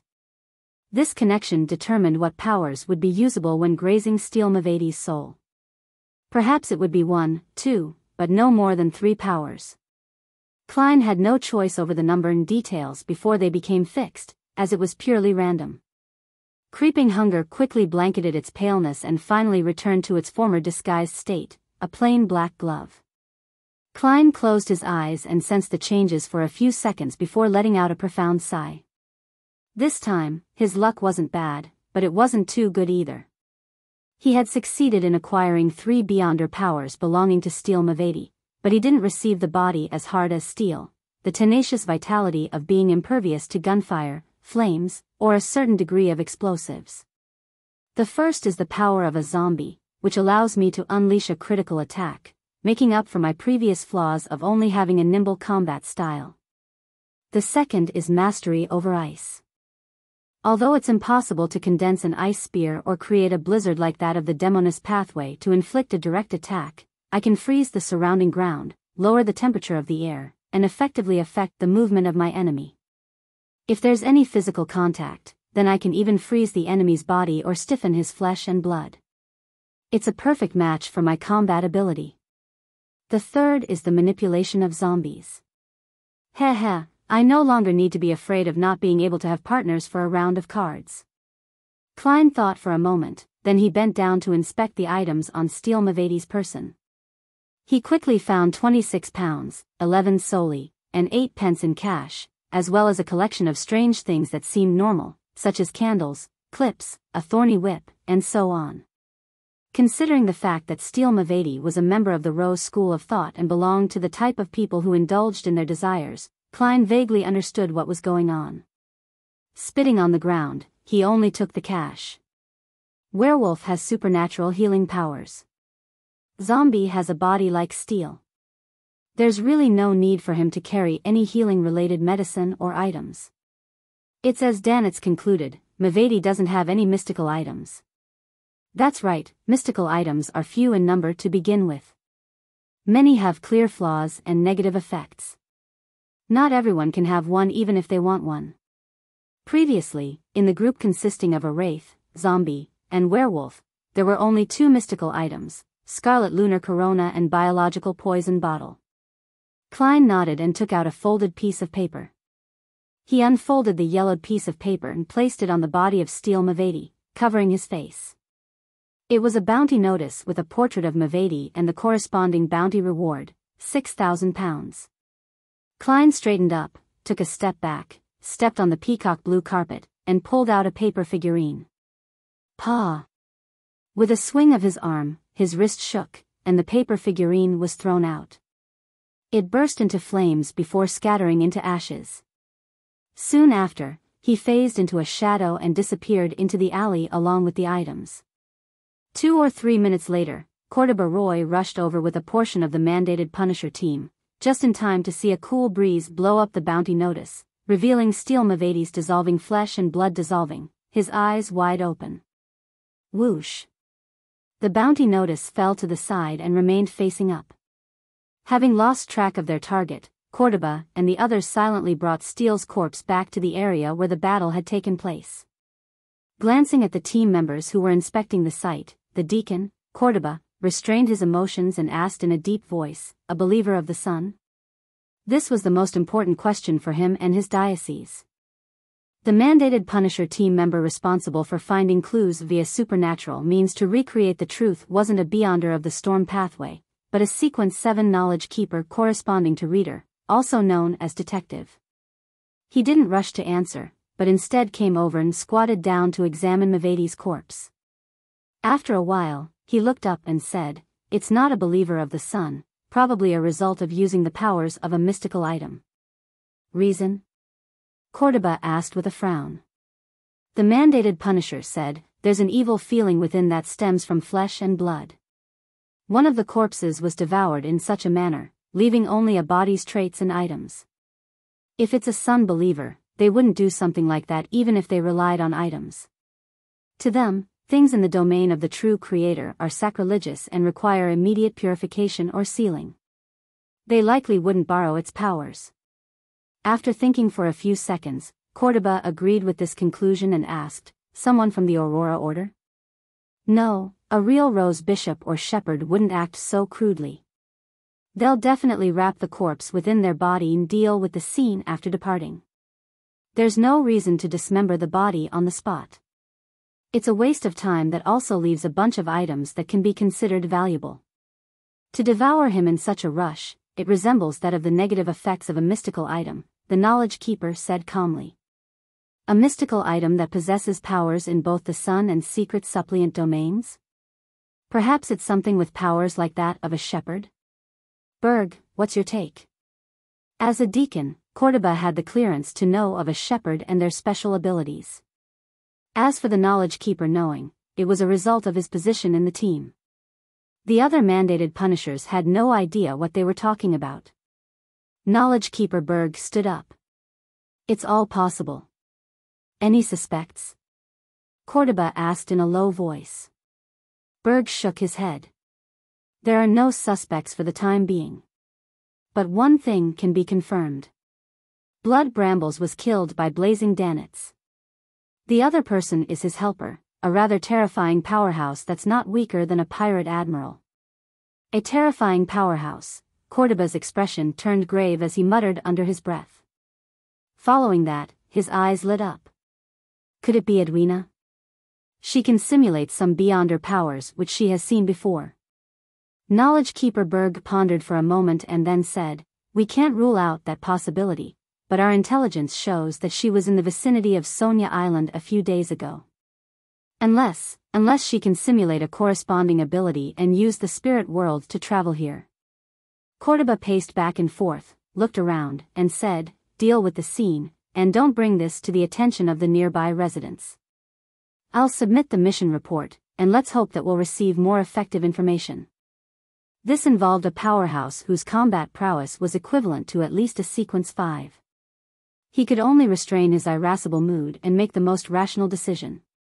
Inside Old Quinn's house, in the basement with the heavy stone door sealed shut, Alger was sitting on the low bed, quietly looking at the candles on the table when his vision blurred.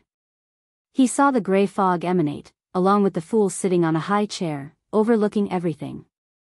A blurry silhouette appeared below, hands clasped before his face as he said in a pious tone, "Honorable Mr. Fool, the matter has come to a successful conclusion." "The matter has come to a successful conclusion?" This involves Steel Mavedi and several other Beyonders. The world sure is efficient at handling matters. His strength is stronger than I expected. As expected of an adorer of Mr. Fool. Heh, he might be able to sell another Beyonder characteristic at the Tarot Club, maybe even more than one. How did he get around the effects of sealed artifact 2-37? The uniqueness of a god's adorer?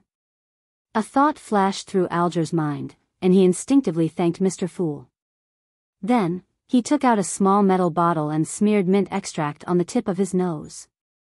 A strong, irritating odor seeped into his head, instantly making Alger become abnormally clear-headed. At some point in time, a white gauze mask appeared in his hands, and he had poured the full moon essence oil onto it. After methodically putting on his mask, Alger stood up and walked slowly to the heavy stone door. With a staid series of movements, he retrieved a sealed metal jar from the inside of his clothes, twisted the mechanical switch, and pulled out a tube. Then, he stuffed the tube into the crevice of the stone door and extended it out. Without a sound, the gas inside the metal container started to emanate. This was the sanguine anesthetic gas provided by the moon, Emlyn. It can knock out strong commoners, sequence 9 Beyonders with strong bodies, and even higher sequences who are lacking in their constitution. Even if Old Quinn can resist the gas, he would still be significantly affected. As for his helpers and friends, Alger leaned against the stone door and waited patiently. When nearly a third of the gas was dispersed from the jar, he pulled the tube back and closed the switch. He turned around and listened attentively before receiving a satisfactory answer. Alger revealed a faint smile. He rapidly converged his aura and compressed it inside him. Suddenly, the muscles on his body bulged, and he threw a punch forward. Raging blow. Bang! The iron lock of the heavy stone door directly shattered, and the door itself opened up. Alger withdrew his fist and walked out, leaving only the sleeping figures outside. Author's note: creeping hunger has 2 modes, grazing and devouring. The former targets the soul and Beyonder characteristic, while the latter targets the flesh and blood. Chapter 529, Tacitness 48 Acid Lemon Street, outside the Wind of Azure Inn.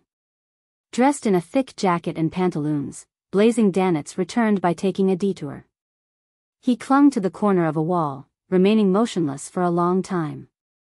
He was hesitating on whether to take the opportunity to run away and not face the terrifying madman, Gehrman Sparrow, again. Unlike the battle at Bansi Harbor, he was hiding on a rooftop far away this time. It allowed him to take in the entire battle zone. Therefore, while supporting Gehrman Sparrow and battling Blood Brambles Hendry, he finally saw the combat process of the crazy adventurer, finally grasping his Beyonder powers and traits. Paper figurine substitutes, phasing out from flames, psychic blasts, a holy beam from the sun domain, shooting out air bullets with his finger, the ability to disguise himself into another person, as well as a glove that changes its appearance several times and devoured Squall. His powers far exceed my imagination, and there are a few that can't be compatible with each other. This isn't something that can be explained simply with the addition of 1 or 2 miraculous items to a sequence. Also, the sense of hunger that came from the depths of his soul explains something. That glove from the Vice Admiral Hurricane, creeping hunger. Captain had specifically reminded us that the glove can use the souls of many Beyonders for grazing and thus use their powers.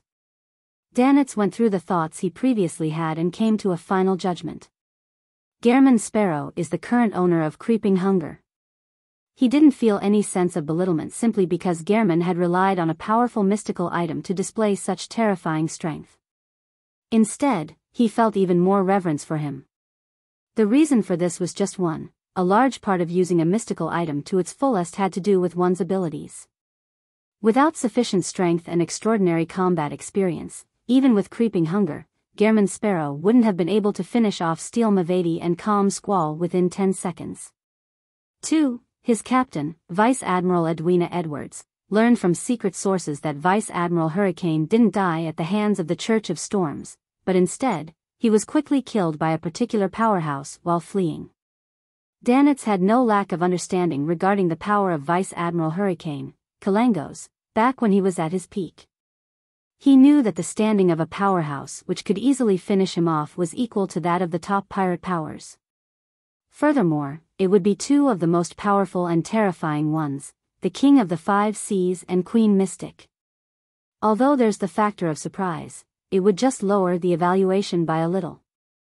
The person wouldn't be much weaker than the King of Immortality, and they'll be stronger than Admiral Hell and Admiral of Blood.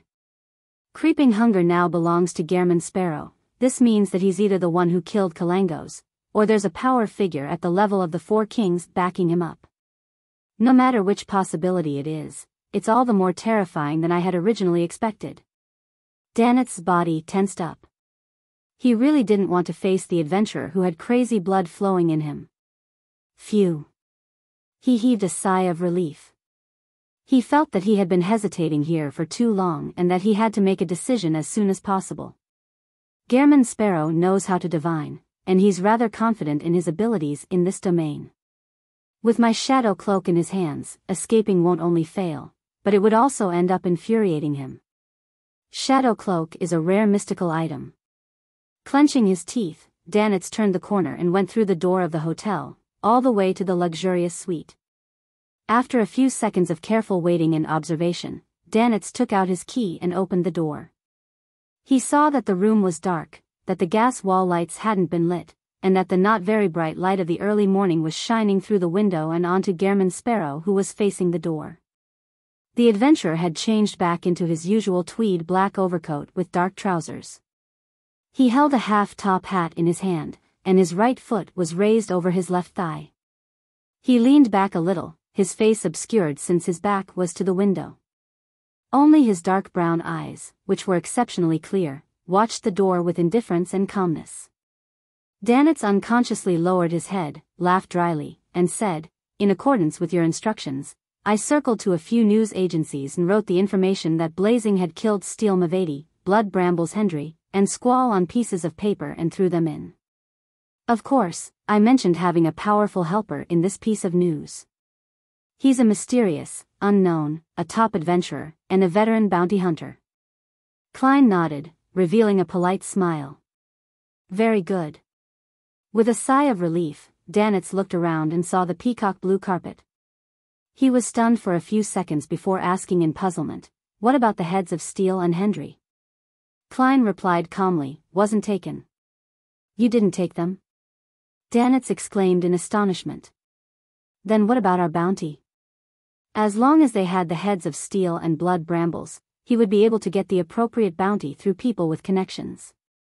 Although this would cost them 15 to 30% of the money received, he couldn't claim the bounty himself as a pirate. This was the only way, as the military's and the church's use of bounty rewards to encourage pirates to kill each other didn't mean that they would turn a blind eye to a gift that came walking through the door. To Danitz's surprise, Gehrman Sparrow, whose eyes were crazed with the desire for money, had actually not taken the heads of Steel and Blood Brambles, which meant that he had automatically given up on the bounty. Klein didn't answer him and pointed to the flying carpet on the ground. "You had helped in this. You have two choices. One is 3,000 pounds in cash, and the other is this flying carpet. You have 5 seconds to consider. Exceeding that time will be considered as forfeiting. 3,000 pounds in cash or the flying carpet. This flying carpet seems to only have the ability of suspension and flight. Furthermore, its speed isn't too fast, and it's not too useful. No, at sea, to a beyonder not from the sailor pathway, such items are very precious. At the very least, there's no need to worry about the aftermath of a ship being sunk." Danitz was momentarily thrown into a dilemma. Then he heard Gehrman Sparrow's voice counting. 3, 2, Danitz's heart skipped a beat, and he quickly said, "Flying carpet." Klein nodded and said, "Okay." With the knowledge that Gehrman had great credibility, Danitz finally relaxed before asking with a grumbling mumble, "Why didn't you count 5 and 4? Wasn't it supposed to be 5 seconds?" Klein replied without changing his expression, "Counted inwardly."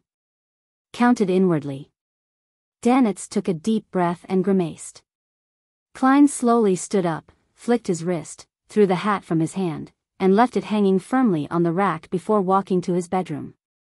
Cathedral of Waves. Alger, who entered in the name of coming for morning prayers, met the diocese bishop, Chogo, and explained everything that had happened last night. The only thing that had been modified was that the sanguine anesthesia gas had been turned into a slumber charm of the Church of Evernight. Chogo nodded in approval.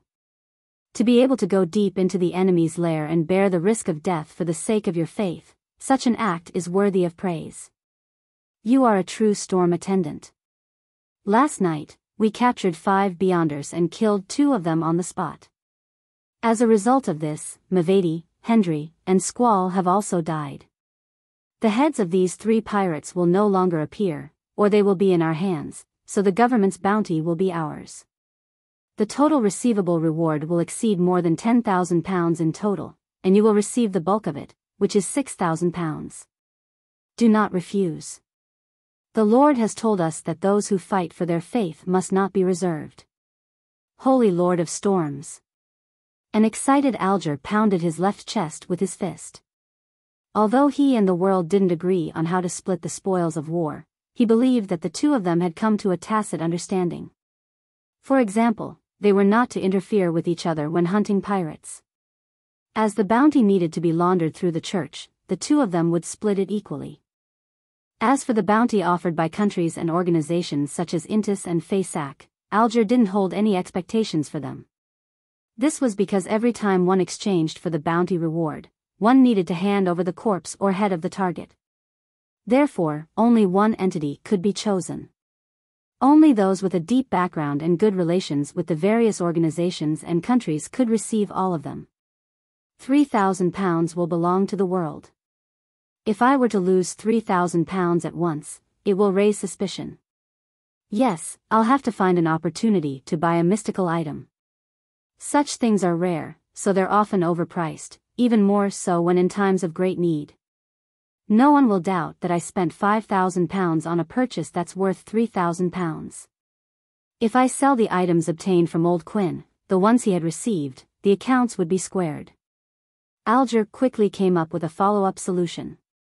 Knowing that he had £3,000 waiting for him, Klein sat happily in the high-back chair of the fool and considered a serious question. That is, after grazing Steel Mavedi, he had to release a soul from creeping hunger as he promised. Their Beyonder powers are quite useful. It's quite a pity to release them before finding a replacement. Yes. Besides, I've already released that faceless. There doesn't seem to be a need to do it this time. Feelings of hesitation and reluctance to part had stirred in Klein's heart as he was thrown into a dilemma. He was unable to make a decision. After a long time, he leaned back and exhaled. I can't deceive myself. He shook his head and laughed, turning relaxed from making up his mind. He decided to keep his promise and release a soul.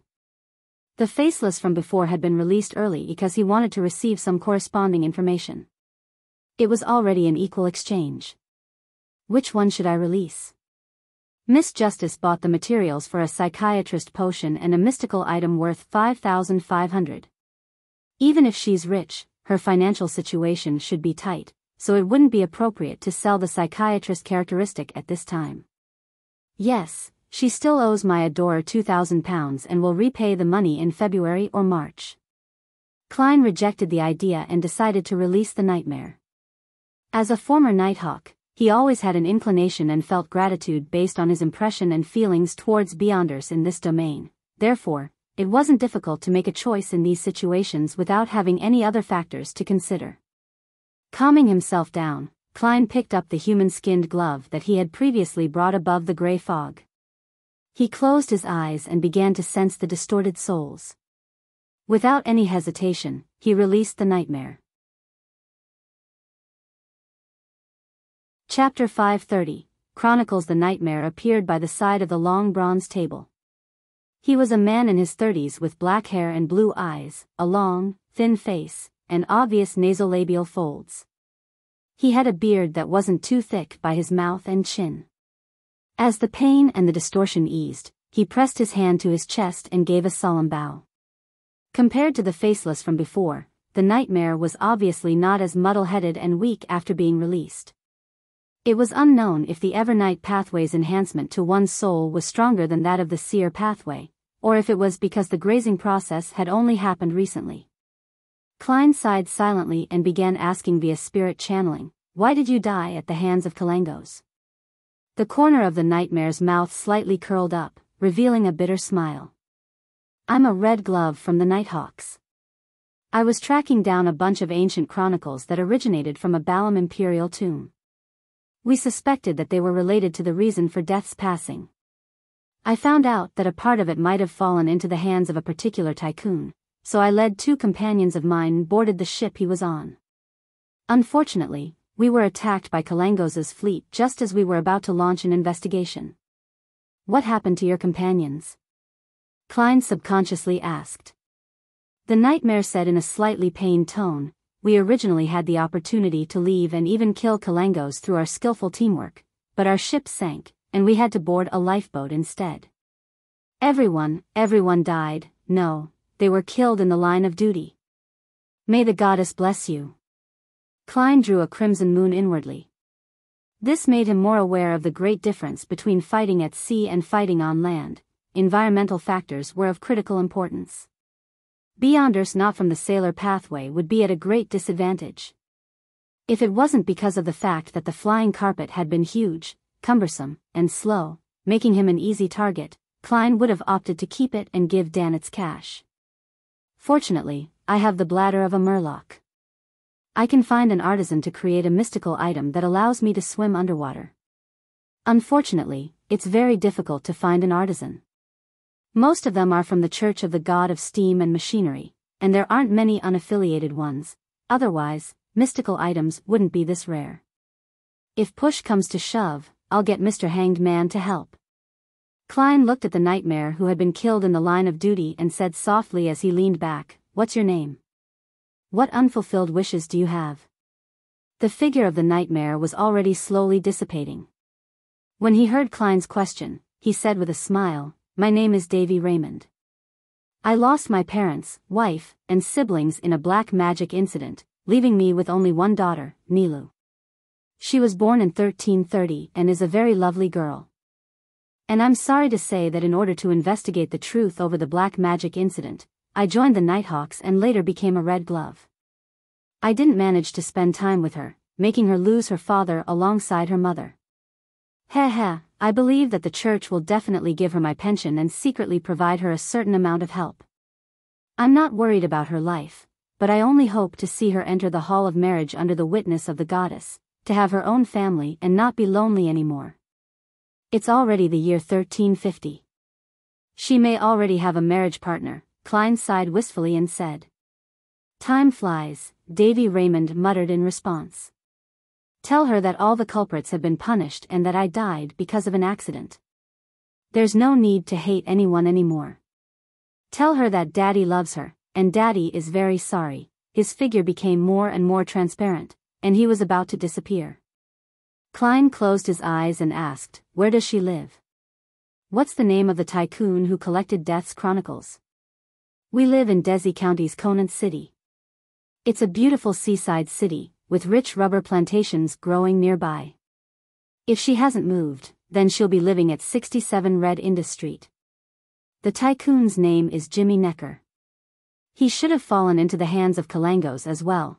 Before Davy Raymond finished speaking, his figure had already completely disappeared, leaving only a deep black gem-like object on the surface of his glove. Klein quietly watched this scene, and after a few seconds, he raised his right hand and tapped 4 times clockwise on his chest. He then said in a deep voice, "If there's a chance, I will visit your daughter and see how she's doing." In the palace, which looked like a giant's residence, the fog was endless, without any undulations, and was eternally unchanging. Klein put away Davy Raymond's Beyonder characteristic, rubbed his forehead, and turned his attention back to Death's chronicles. The Death pathway and the Evernight pathway can be switched at high sequences. There's nothing odd about the church sending personnel to investigate the corresponding chronicles. I wonder if Jimmy Necker is dead or not. I'll need to find out. If he has already perished in a tragic case, and the thing has fallen in Kalangos's hands, that will require me to investigate from the pirates' side. Kalangos's crew now belongs to Vice Admiral Ailment, Tracy. As it involves death, it might be able to help Mr. Azek. Klein decided to check it out in passing himself, and if he encountered any difficulties, he could write directly to the powerhouse. After clearing his mind, he quickly returned to the real world and used the ritual to summon creeping hunger back. After everything was done and seeing that it was already getting late, he gave up on the idea of trying to catch up on his sleep. He decided to summarize the experiences and lessons from last night's operation. The biggest lesson for Klein was that he had overestimated the patience of the mandated punishers. He had originally hoped that, even if there had been an accident in the beginning, the mandated punishers would have been able to restrain him and wait for the real target, the real protagonist, Steel Mavati, to appear. When that happened, they would have definitely used the sealed artifact which can pull many people into a dream, restraining all the unaffiliated Beyonders who had involved themselves in the Blitz. As for me, due to my uniqueness, would be able to detect that I'm asleep and be able to forcibly escape. Then, I could have dealt with Steel Mavati and his helpers in a composed manner, completing an achievement of an instant kill, and also bring 2 corpses along with me. Yet, just as the incident happened, that bunch of irascible brothers stormed in. They didn't even leave any backup teams to watch out for any contingencies. At the very most, they would let the wielder of the sealed artifact stay beyond the periphery, with 1 or 2 guards. The more Klein thought, the more he was at a loss on whether to laugh or cry. If it wasn't because Steel mandated Punisher's group of pirates who were more cautious and had at least 2 Beyonders assigned, as well as all their puppets and zombies to stop the mandated Punishers that might have pursued them, Klein would likely have found himself in a situation of going 2 against 5. If that had happened, he would have chosen to give up and directly engage in a strategic shift. What made Klein most satisfied was that he had done a pretty good job of making specific preparations. This was the professional habit of a magician. Because he had long known from Miss Sharon and Merrick about the traits of the first 5 sequences of the mutant pathway, Klein was well aware that Steel Mavati, who had gone through the lunatic phase, could use irrational factors to resist any Beyonder disruption and influence on his mind. He had very strong resistance in this aspect, therefore, he gave up the thought of using Psychiatrist's Dragon Might and Frenzy, as well as Nightmare, which was clearly weaker than the mandated Punisher's sealed artifact, and he instead focused on the Interrogator's Psychic Piercing and the Priest of Light's purification powers. Psychic Piercing wasn't a Beyonder power that disrupted one's thoughts and affected one's soul, but a means to directly attack the spirit body. In essence, the other effect acted on one's body of heart and mind, and targeted the soul body. There was a clear difference between the two. If any part of that combo failed to chain in any way, Steel Mavati would have been able to recover, making it impossible for me to kill him quickly. And in that environment, that would spell failure. Yes. I've also used the pathway's trait of losing themselves to their desires, making it easy to grasp their emotions. I believed that once they suffered a psychic attack, there would be a high chance of them counterattacking in madness, without any consideration of anything else. In fact, the safest way of dealing with a zombie is to set up matchsticks or have danets. I'll use Flaming Jump and Light of Holiness, kiting Mavati. It'll make him want to battle but be completely unable to reach his opponent. He wouldn't escape even if he wanted to. Just send a fireball, and I'll catch up to him. Unfortunately, it's a waste of time, and the situation didn't allow for it. Klein sighed, took out his pocket watch, snapped it open, and checked the time. Seeing that it was almost 9 o'clock in the morning, he turned the handle of the door and walked out of the bedroom. At this moment, Danitz was lying in a reclining chair, producing snores that sounded like a steam engine was operating in the room. He was quite alert, opening his eyes and sitting up as soon as Klein came out. "Are you going out?" Danitz asked when he saw Gehrman Sparrow take off his hat from the coat rack. "Yes." Klein maintained his persona and didn't explain that he was attempting to act by helping someone confess. "What about me?" "Steel Mavati and his men are almost all dead, so I don't have to worry about that anymore. Even if the newspaper doesn't publish the news, I can spread it myself. There were idle pirates and adventurers who will use it as a material for bragging, spreading the matter to the sea and would end up informing Captain. That bunch of dogs hit can't do a thing aside from drink and brag, but even so, they still have their uses. Danitz thought for a moment, then he asked while secretly feeling a sense of fear, Mr. Sparrow, can I leave now? Klein revealed a faint smile. You have always been free. That's right. I wasn't caught by him this time, I was just looking for help. I have always been free. Danitz was stunned for a moment, then he was delighted. But right at that moment, he heard Gehrman Sparrow's voice lightly fleeting towards him. But that ends now. What? Danitz looked confused. It took him no less than 3 seconds to understand what Gehrman Sparrow meant. He had been captured again. Why? Danitz asked angrily and aggrieved. Klein put on his hat and said in a low voice, I want to meet your captain. Danitz widened his eyes, stood up abruptly, and shouted out, What do you want? This fellow is a little too agitated. Klein replied calmly, I have some things to ask her. You're tuning into the Biyao's Wuxia Chronicles YouTube channel. Don't forget to subscribe and join us on this journey to catch the most captivating stories.